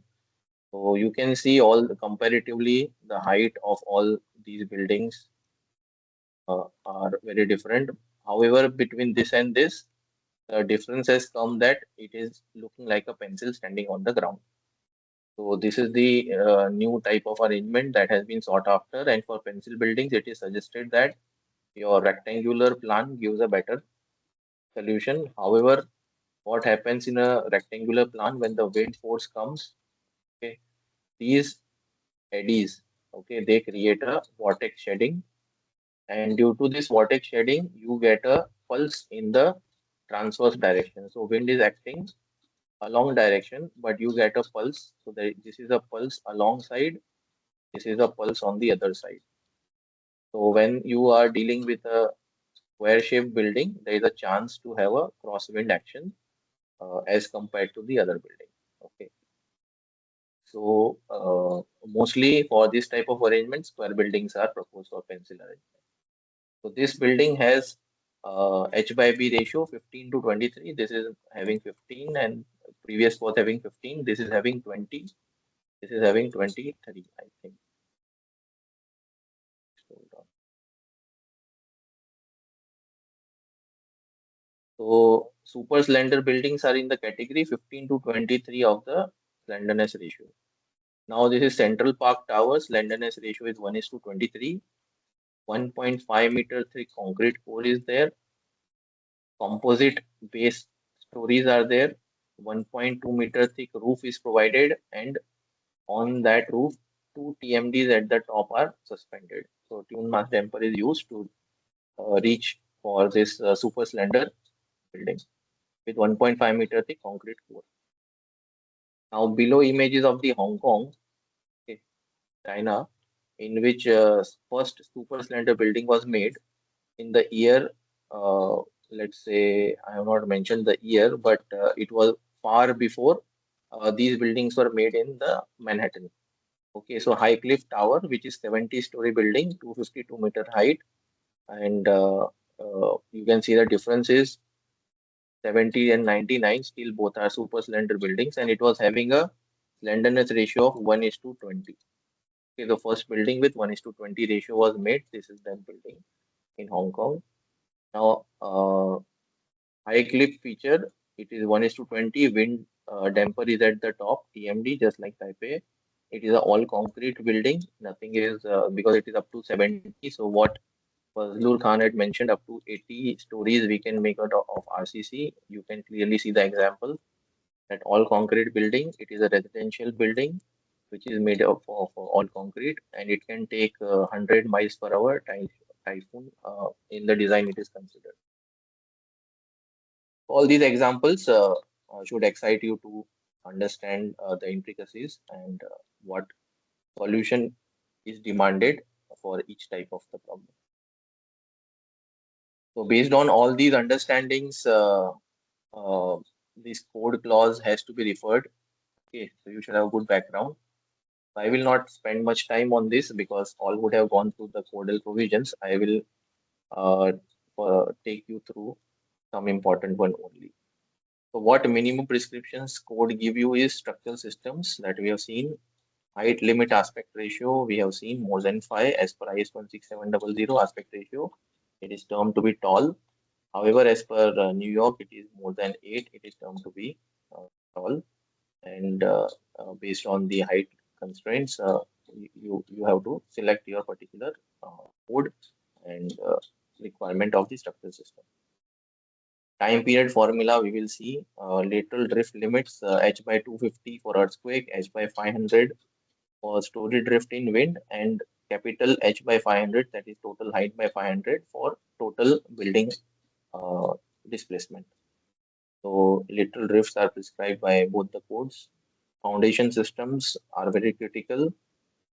What type of foundation system to be taken? Stiffness of the foundation to be taken as 50% less, and in one of the cases, okay, when data is not available. If data is available, you can model the soil springs and check the system. Otherwise, you have to take 50% of the soil stiffness reduced. What are the materials? Grade of material. What are the flow systems? Structural health monitoring, design requirements, then modes of vibration as per 1893 you have to follow. Method of analysis and section properties, it remains the same. All it goes to the advanced methods of analysis. Progressive collapse is very critical part of it. Wind seismic effects and limits have been given, story stiffness and strength requirements. So all these have to be considered in detail. And this 2 hour session is not enough, I think. But tomorrow also I have a session, so I'll cover some parts in that used for the backstay effect also. So this full code we will cover along with some hands-on. So time period formula has been given in the code 0.0644 h raised to 0.9 for concrete frames. For all other structural systems, 0.0672 h raised to 0.75. Okay, so this is as per the clause 6.3.4. Now, time period formula with ambient vibration test in India has been carried out by one of our speakers that is going to speak in the next session, Dr. Pulkit, and uh, they have mentioned done some ambient vibration test for shear wall buildings. With their permission, I have mentioned that formula here, and 0.009 h raised to 1.1, 0.01 h raised to 1.1 with infill, without infill, what time period you can take. So why I have mentioned this, because some a comparative to draw some comparative, you have to follow whatever the time period has been given by the code in both the codes. Okay. However, some comparative is necessary where you can take some decision based on some requirement. Okay. So if you go in the USA, yeah, this it has been done by Dr. Goel, and I think in this quite some year back, 2002 or 4 maybe, they had done the ambient vibration test for shear wall buildings up to 20-30 story, and using the area of the shear wall, they have given a time period formula 0.0019 h upon root of AE. So Anil Chopra was also part of it. Time period for Turkey, ambient vibration tests have been conducted up to 20-30 story buildings. It is 0.019 raised to h. So this comparative I have shown in this table, and there is uh, what I have highlighted here. This is the time period for various height of the building mentioned in the code. Okay, so in the code, various heights have been mentioned. So for those heights, how many floors are there with 3-meter height? Okay, and what is the time period you can achieve using the height formula h raised to 0.75. This formula has been used. So this formula has been used for this. Now, based on the different formulas, these time periods have been obtained. Now, Turkish earthquake code, that time period is matching with our time period in some ranges. Okay, you can see from top to bottom, it is trying to, it is mostly near about each other. That's why I have highlighted both in different colors. And as per ASCE 07 22 version, the time periods are quite very different than this. And If you look into for the Taiwan, they have also done some tests and they have given a formula, and that is also very different, except in the below regions. It is quite matching in that particular region with respect to the IS code. So Turkish earthquake code or Euro code, the time period of 0.07 H raised to 0.75 is actually matching nearby to our code formula. Except that no other formula, no other time period is nearby to the code formula. However, they are very specific, and for shear wall buildings or for moment resisting frame buildings, I think USA or Turkey both have done for the shear wall buildings. So time period formula of 16700 gives a upper capping. It is not the final time period. You have to model the building with all elements with stiffness, and uh, that time period should not be more than this time period. So that is, there is a limiting time period that has been mentioned, but you have to evaluate your time period. If it is lower than that, then you have to use that for forcing. Or if it is higher than that, if you think your modeling is very correct and true, the requirement and displacement is found higher, your service condition has to be checked for that. But design will be as per this particular formula. Now, story stiffness and strength, that is a weak story should not be there. Then lateral strength, weak story, and your soft story, both should not be there. Now, lateral drift, I have explained for earthquake and wind. Plan aspect ratio, uh, maximum plan size, that is length upon length by width. So we had seen aspect ratio in height. Now this is L by B. This is the height H. So L by B should be less than equal to 5. It should not be. This will be greater than 5. Okay. Then it will become a tall. Now the natural vertical vibration of any floor system should be greater than equal to 3 Hertz. So our floor system should be rigid. It should not be flexible. So if it is more than 3 Hertz, then your floor is not flexible. If it is less than 3 Hertz, it comes under the flexible category. In the bridges also that you see, when the deck is designed, it as per the Euro code, your natural frequency in vertical direction should be greater than equal to 3 Hertz. Okay, so when we had designed this particular two towers, which were 20 meters away, and it was connected by a bridge on the top. Okay.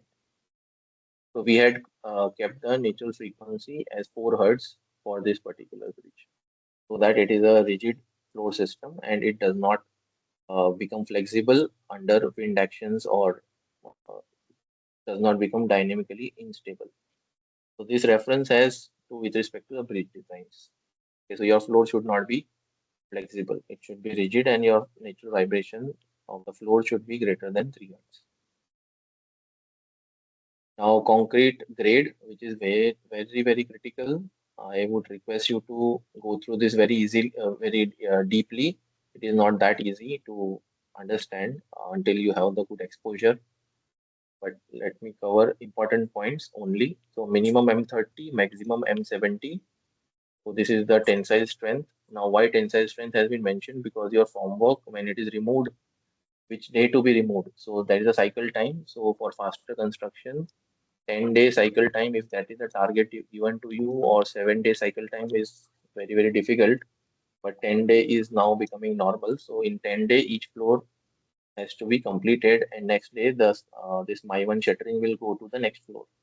So in 10 days, your tensile strength should be developed so that it does not crack. It should be durable. It should be serving the intended service life. So these are very critical parameters. So it should be minimum parameter has to be specified by the structural engineer. You are not a concrete technologist, but you should have some basic understanding, and based on that, you have to give the specific norms. Now, higher grades, the crushing strain more than 70 M70, crushing strain should be 0.002, and Annexure C of the code has to be referred.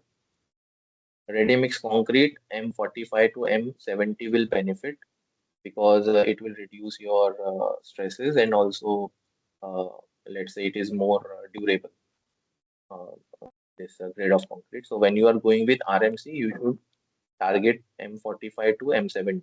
That will benefit your design. Now M70 to M100 concrete technology should be approached. E shrinkage, creep, and temperature effects, durability aspects should be evaluated. This mix has to suit the overall requirement. Then concrete day strength of 28 days, 50 days, 90 days have to be checked. Sustainability and durability requirements. OPC is having very high cement content, so your uh, carbon emission will be very high. Now it is replaced with GGBS, fly ash, silica fume. So now this mix has to be laboratory tested. It has to be proven to the required quality. Now this is supplementary cementitious mix. So what IS 456 says, cement or cementitious mix. This is supplementary cementitious mix, which are very fine grade. They increase the strength on later date, not immediately. But if you want to have an immediate higher strength, like we required, concrete technologist pitched in, and he gave a in 10 days we can achieve the required tensile strength by giving higher grade of concrete. Now, in M40 is not able to give you that tensile strength in 10 days. You have to go with M45, M50, whatever suits the particular requirement, and it should not affect your pocket also. So, supplementary cementitious mix, when you are using, you are reducing the OPC content by 50% reduction. So, your concrete or supplier or the concrete technologist has to be very particular in the given in the requirements. I hope you are able to understand it is a full product. So from structural system to concrete reinforcement, everything plays a role. And the grade of slab plus beam should not be less than 70% in column. So if your column is having X grade, your beam and slab should not have a Y grade which is weaker than 30%. So the strength in slab and column and beam should be matched by this particular 70% requirement clause. So extreme weather concreting, this is important because I have seen many structural engineers fail to give requirement on field. So concrete technologies proposes a good solution, but structural engineer is not having that knowledge base, so he's not able to approve, and that's why execution team faces a challenge. So local climate conditions are to be understood. That is what is the water, let's say moisture content in the atmosphere. Then what is the methodology you are using for the construction? All those things are critical. And what type of structure is being made. Hot weather concreting in most of the country, cold weather in northern region, you can refer this, and you can design your mix with let's say ice cubes or let's say nitrogen. Also, all these are part of the solutions that are on field required for the high strength concrete mixes beyond M40. Now, quality control team is very critical as structural engineers fail to understand all these mix requirements. But if you are having some knowledge of it, you can put it in advance and you can help the builder meet the better sustainability norms. Now, what is the limit? Temperature of the concrete should not be more than 70 degrees. Second, temperature of the concrete should not be less than 20 degrees. So using these two codes and your knowledge of the concrete technologies, you have to ensure that you play within this range only. Okay. Now, for thick elements like raft or shear wall, column, deep beams, retaining walls, all these require annexures you can refer. Now, total shrinkage strain should be less than equal to 0.4% in this particular arrangement. When there is low water cement ratio for high strength concrete, it should be mitigated. So your shrinkage strength should not cause cracks in the concrete. Now, this is the puddling of concrete. This is mentioned in the ACI code, which this code has also taken. However, this image has not been in the code, so people find it difficult to correlate it. So I have mentioned it here. Our column is having, let's say, X strength. Your beam and slab should not be less than 70% of that strength. So what you have to do, at least 600 mm from the column, you have to create this much zone, which is of same grade as the concrete grade of the column. Okay, which is higher grade, you are considering this much area. Okay, rest you can now connect with the beam or slab with a strength up to 70% of the X. Okay, so 0.7 to 7 of X or 1 of X. It can be same or minimum can be 0.7x. So this is how you will do puddling to connect the elements with columns if there is a great difference in concrete. So ACI 318, what says puddling transition is to be done as shown in image when concrete strength is 1.4 times the beam or slab strength. So if column is having 1.4 times more strength, you have to do the puddling. What our code says is 70% criteria. And in this, higher grade of concrete should be placed first. After that, the lower grade of concrete should be placed. And this concrete has to be in plastic condition where the new concrete is placed.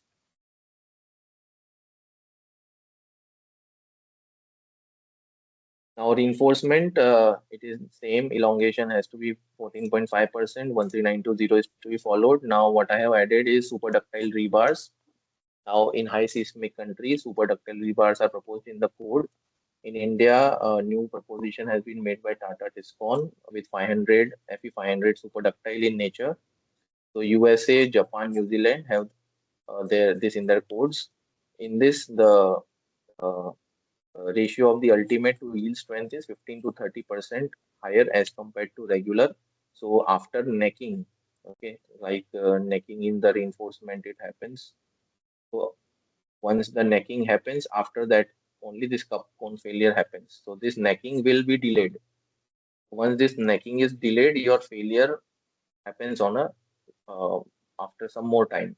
So you can undergo more plastic deformation due to this. So ultimate stress is higher and your ultimate strain is also increased in this particular bar by re-rolling action. So elongation is 16% minimum and elongation uh, up to ultimate tensile stress is 8%. New Zealand only is the country in which this ratio is required is 10%. So elongation after yield should be 8%. In New Zealand, it should be 10% after yield. So this bar can be used for your high seismic zones, zone 4, 5, and reinforcement also will be saved by using this. So there is a new option available. So even we have not yet used, but this option is available. So we get benefit of high-rise buildings dominated by lateral loading by using this particular solution.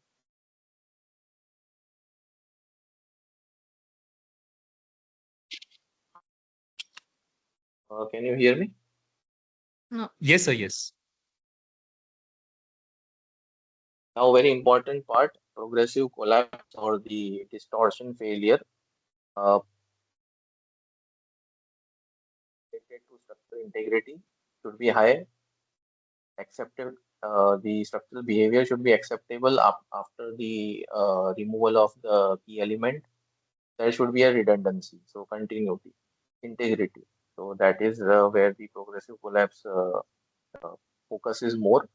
American code focus more on the redundancy to provide more redundancy. However, there is a requirement that floor should not fall. If floor is not falling on the other floor, then the structural load will not increase and the progressive collapse will not happen. Even if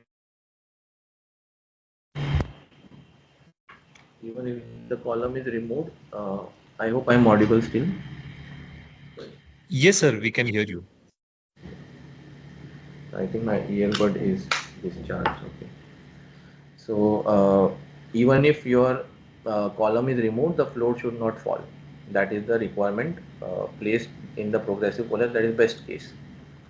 Now, the another way of improving the progressive collapse mentioned in the code is key elements. You design key elements with higher resistance capacity, higher load carrying capacity, higher stress capacity, higher redundancy, and over strength. So these elements will take the load which is redistributed.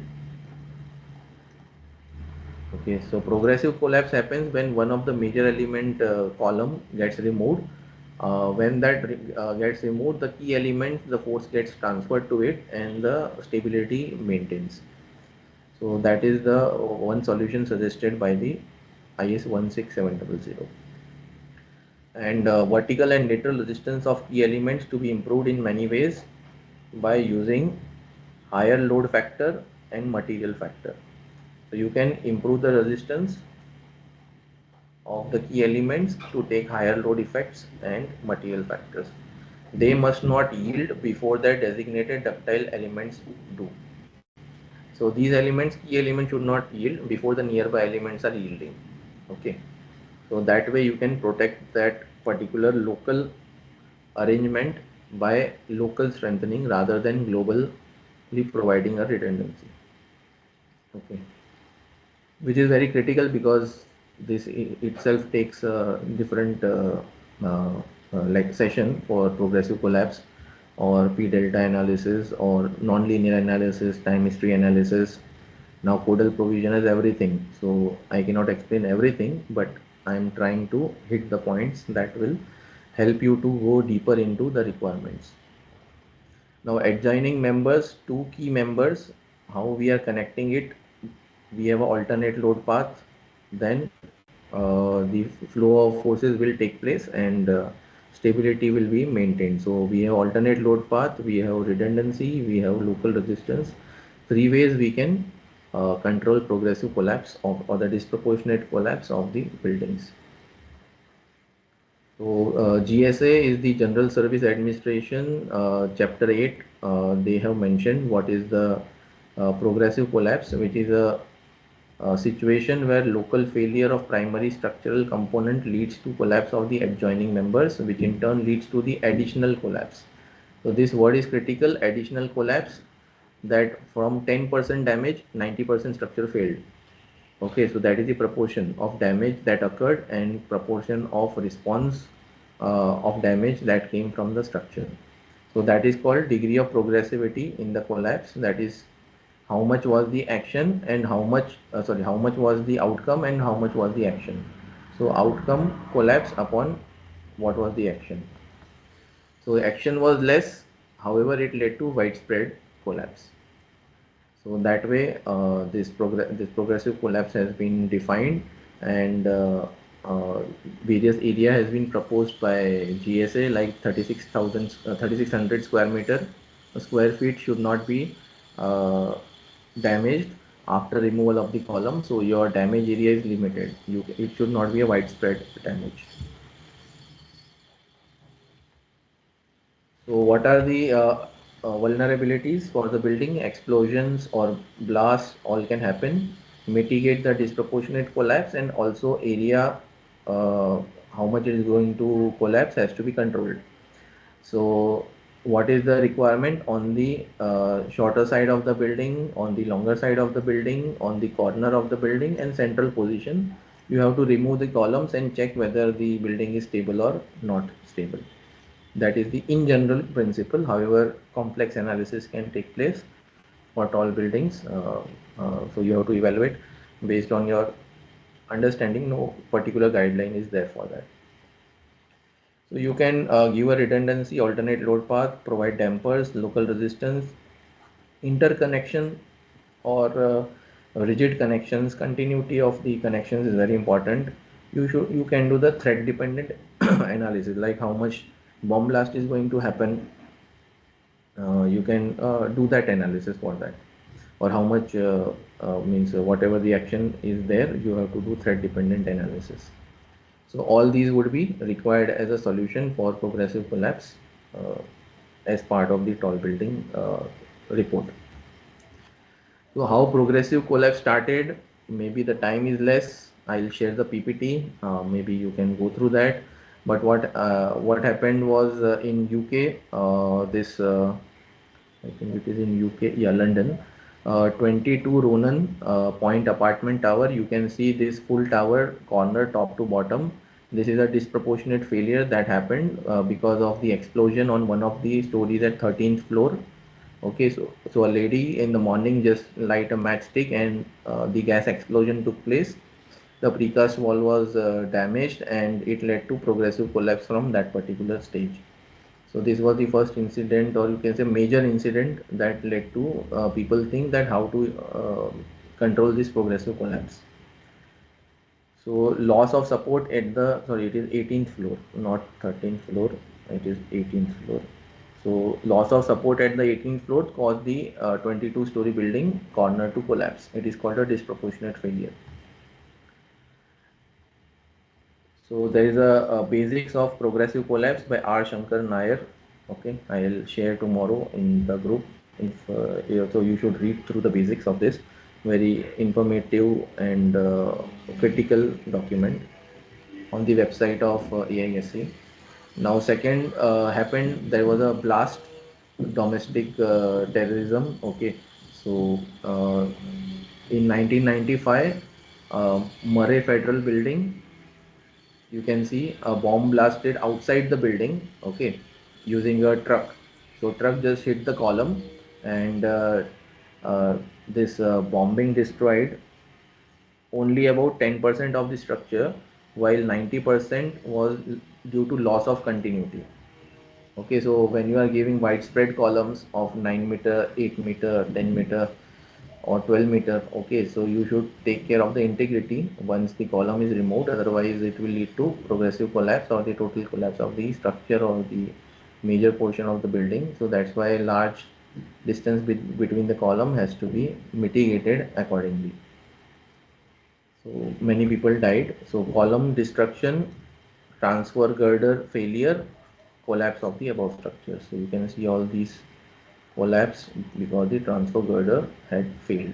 If your transfer girder is failing, whole of the above story will also fail.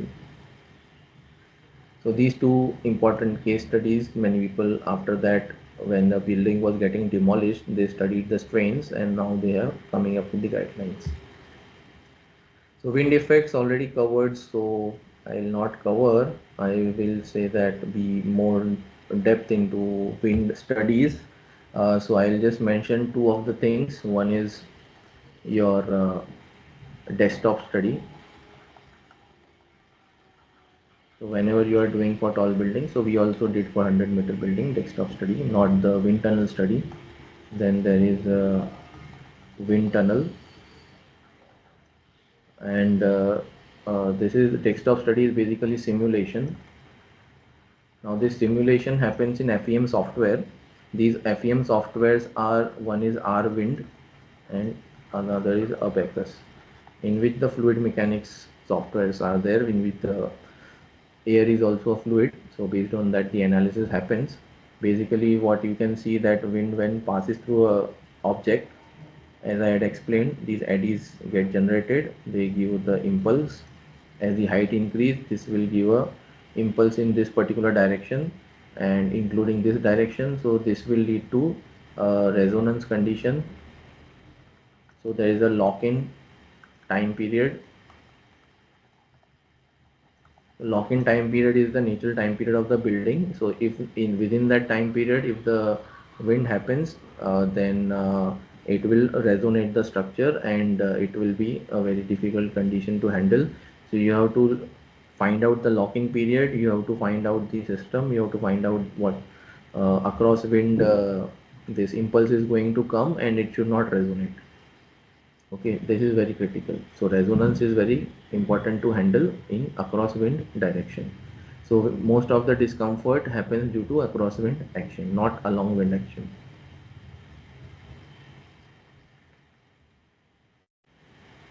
So vertical acceleration should be 0.18 meter per second square, mercantile 0.25 meter per second square. This lateral acceleration values have been mentioned in the code in for floors in both directions with or without wind dampers.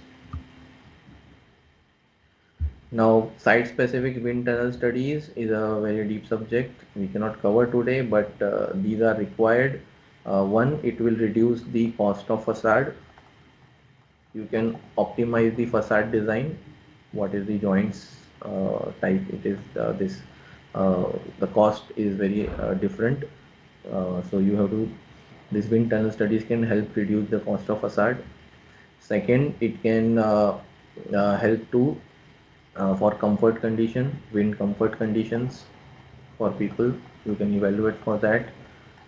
The third would be your whatever the shear or the moments that are coming in wind tunnel, if they are less than the code, then you have to follow the code. If it is more than the code, then you have to follow the wind tunnel test.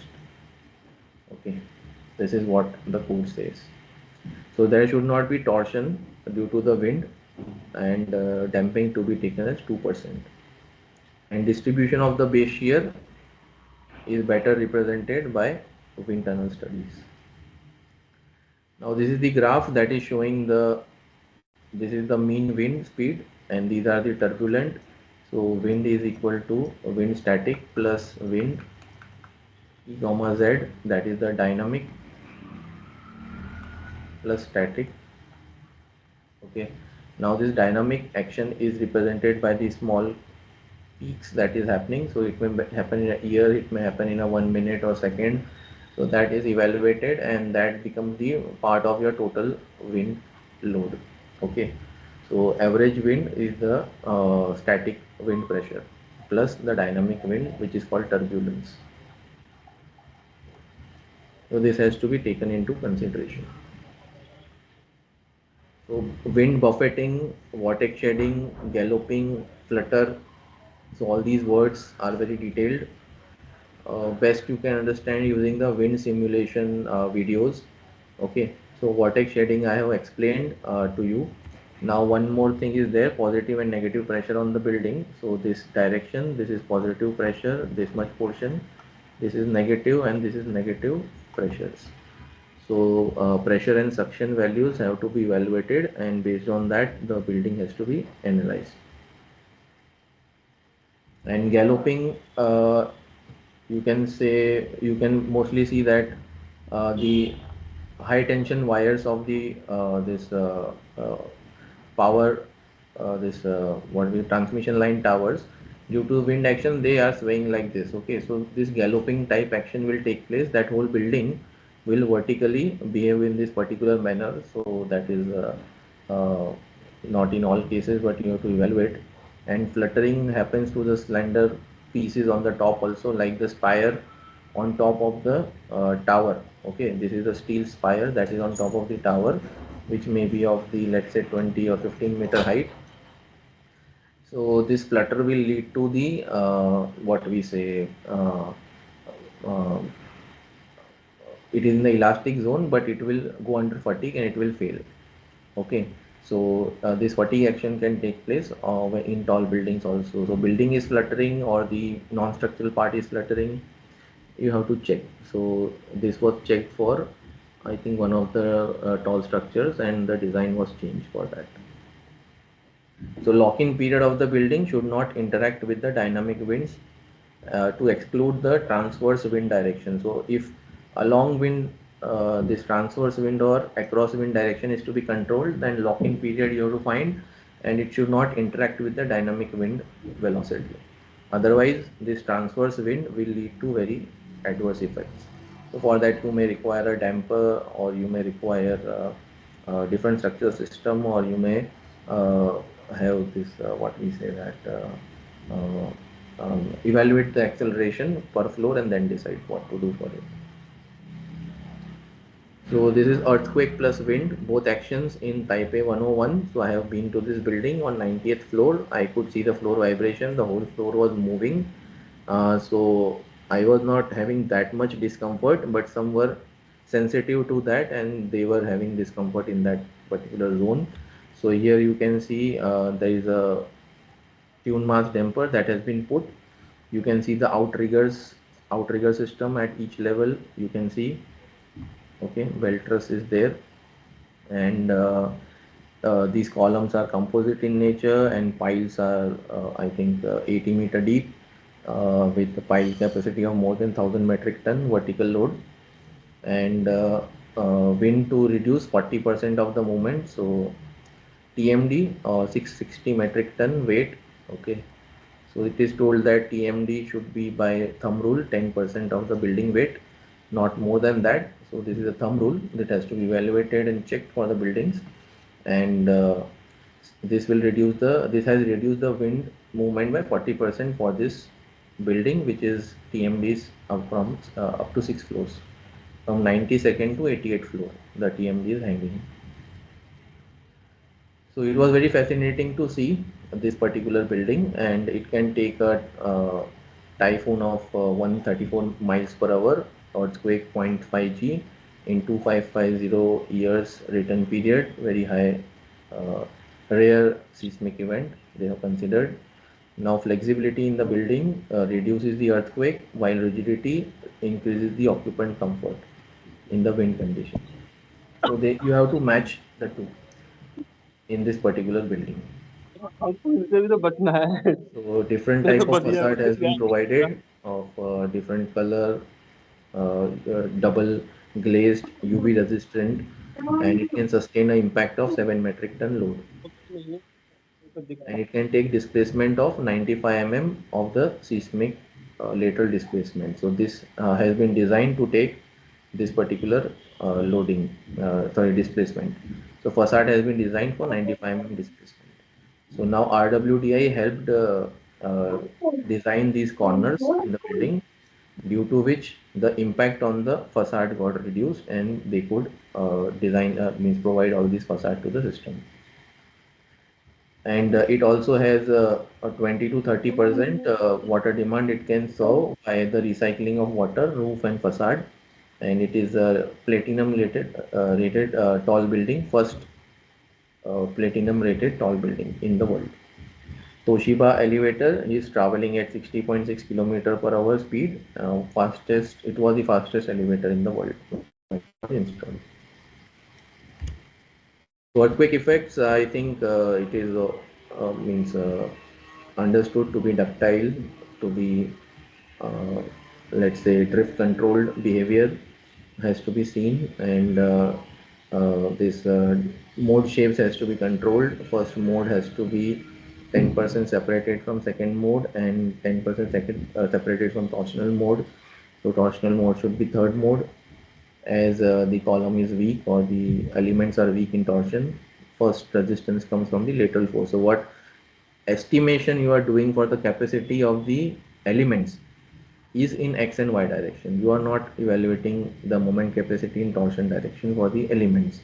That's why when your first mode is torsion, we don't know the exact capacity. Your formulas are for x and y direction to evaluate the capacity of shear wall, columns, or any system. So if you are using torsion as the first mode, you have capacity of your elements accordingly. And if you're not doing that, then you should separate the torsion. So many times people ask what if torsion is the first mode and why not the first mode. So your formulas for the capacity are not for the first distortion. So you improve that formula, use for torsion, apply it, and then you make it. Then you can decide whether the torsion can be first mode or not. So P delta effect is very critical. 1.2 dead load, 0.5 live load, plus or minus 1.5 earthquake or wind load is the load factor to be used for P delta effects. So I have included this picture, P small delta, P capital delta. So this P small delta is related to this particular column, how much it has bent. Okay. So this is your small delta. Now this is your capital delta. So this is a single curvature. Now there is a, when the base is fixed, there are two options. One is a single curvature or double curvature. When there is a double curvature or is a single curvature, you have to evaluate accordingly. So your delta is estimated for this particular column. Okay, and between these nodes, there is a capital delta. So this P small delta and capital delta are very critical, and in the deformed state of the structure, when load is applied, so this horizontal force will lead to some displacement, but gravity load will always be there. So in reality, some delta is always there. Now in that, if it is as per IS 456, if it is less than equal to 0.04, you don't consider P delta. However, in all type of structural system, the displacement is always going to happen in some or the other amount in let's say in different cases. So you have to consider P delta in design, and you have to design for that.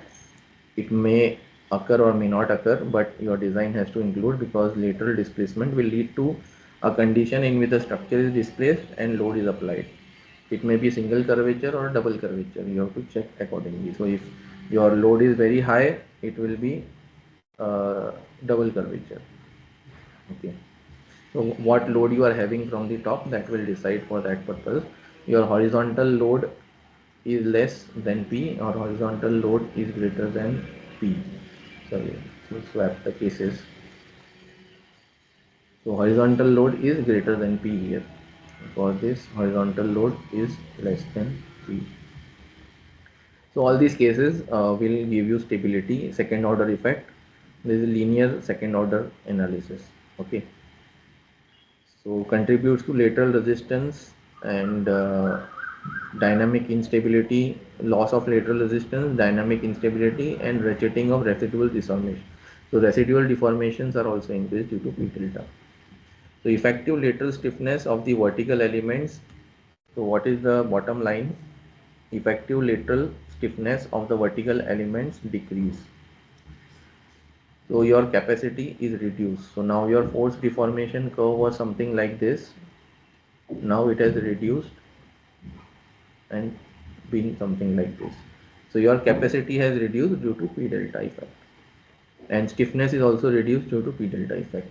So strength and stiffness loss is critical for any structure, so it has to be considered. And this parameter of theta has been mentioned in ASCE 0722, multiplied by R has been mentioned in IS 16700, which is yet not confirmed whether it is going to follow, because previously ASCE 716 was having this formula using CD. Now it has updated, so this either will be rectified, or otherwise post earthquake deformation effect is what is considered if you are taking as R. So after earthquake, your P delta condition will be checked in this particular case. That will be before earthquake, that is the design stage. So that has to be now rectified or clarified by the IS code.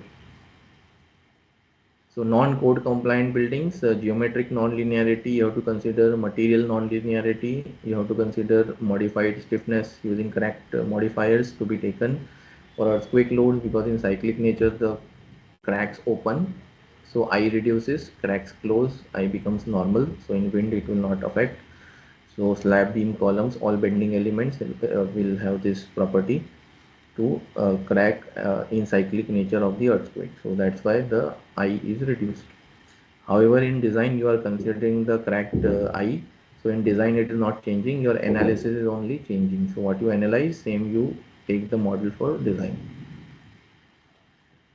So various types of capacity curve you will have to go for non-code compliant building. For first linear static analysis, then linear dynamic response spectrum analysis with eccentricity, plan eccentricity, non-linear static analysis first phase, pushover analysis with lump plasticity, non-linear dynamic time history analysis with lump plasticity. Then alternatively you can use inelastic response spectrum. Don't model inelasticity in the structure. In the spectrum you consider two different ways are there, but our code does not recommend inelastic response spectrum. Incremental dynamic analysis, you can use the software Seismostruct. It directly gives the answer. In ETABS also you can do it, but you will have to work out the solution by understanding it. Seismostruct gives the direct solution. Now displacement coefficient method to achieve the performance point. So what we do in nonlinear methods for the full structure using pushover analysis. So this multi-story building, okay, is converted into equivalent spring mass model, okay, and you will get a capacity curve something like this.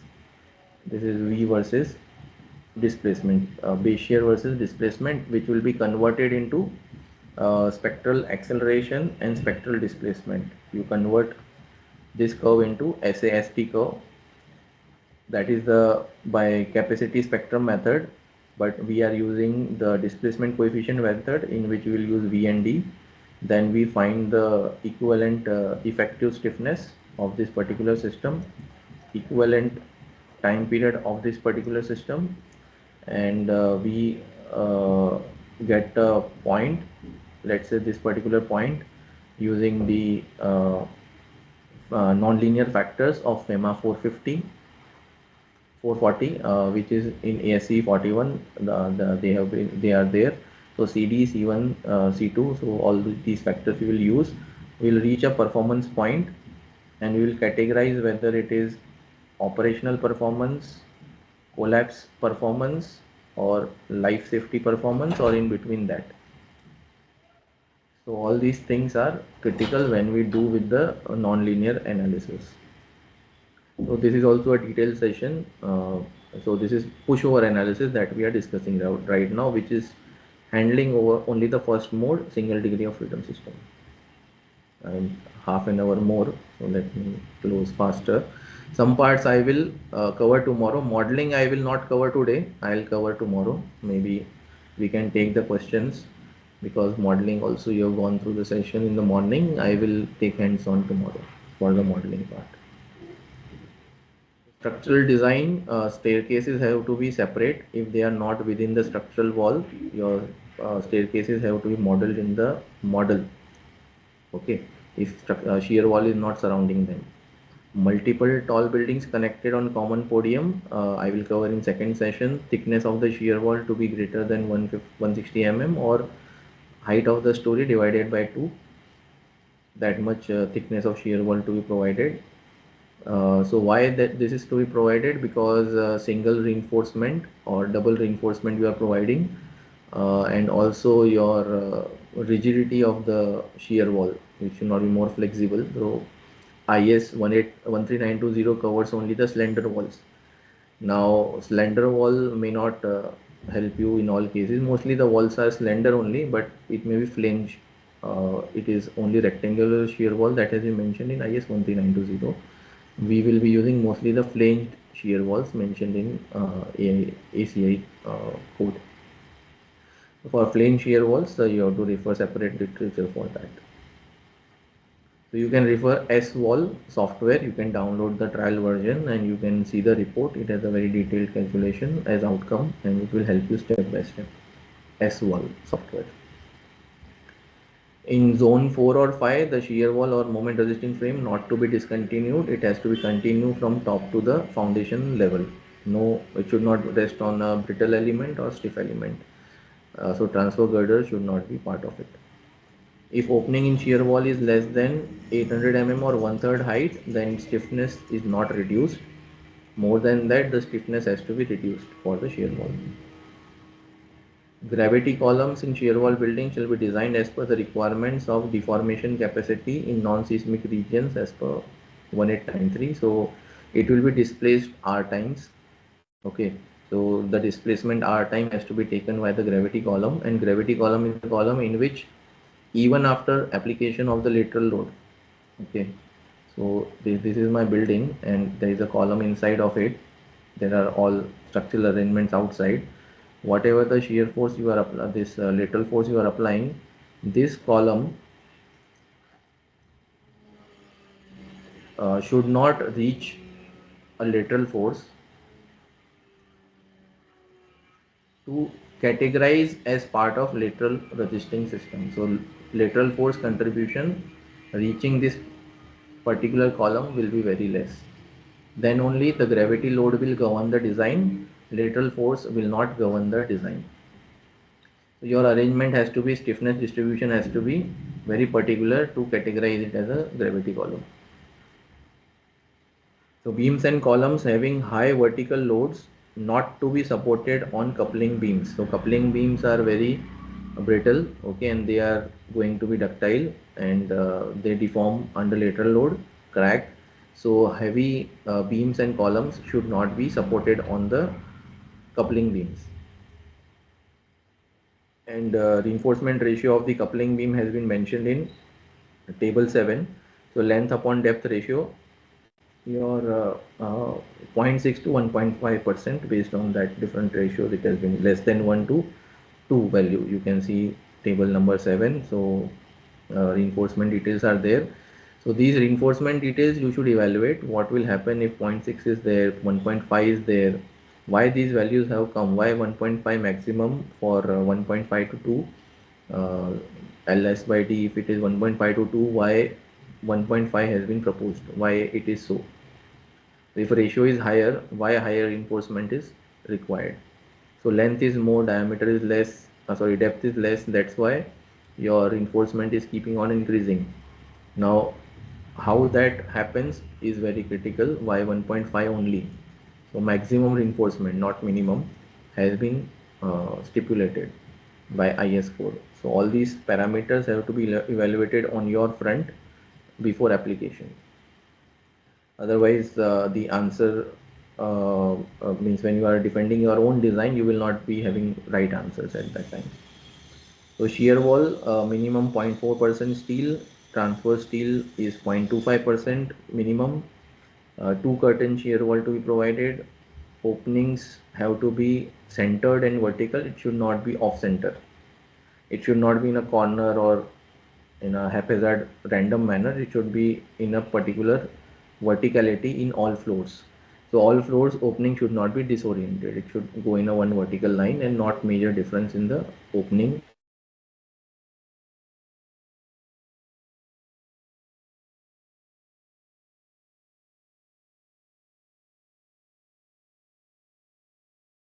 Are given, so you can go through that. So I'll end my session today. So this is the one of the sample buildings that we just finished. I have mentioned, I've shown you here, and it is having a central core as and perimeter frame for the building. So I would just highlight lastly, trace the reasons to design before you start to design, because design is a important responsibility given to a structural engineer, and the contribution has to be accordingly. So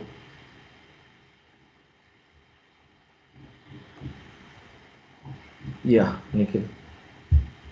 Yes, sir. Yes, sir. Thank you, sir, for the session today. Uh, uh, I want to request, as the time has a bit exceeded, if I can there are answer any. questions tomorrow also. No, Yes, yes, I was yeah, going to request the same thing. If there are any questions, you can ask sir tomorrow, because tomorrow morning, I guess the first session is yours only. So we yeah, can take some common questions and we can have a discussion on that. yeah. That is fine. So 15 minutes Yes, sir. early, if we Yes. can join, I can finish the Yes, sir. question. Yes. Yes. Yes. Yes. Absolutely. Yes. Thank you, sir. Thank you.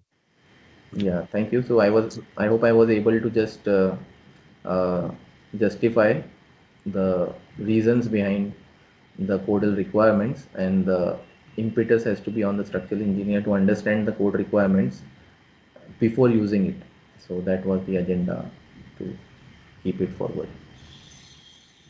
Yes, sir. Yes. Yes. Many of the things were covered in today's discussion. Thank you. Thank you for your time today.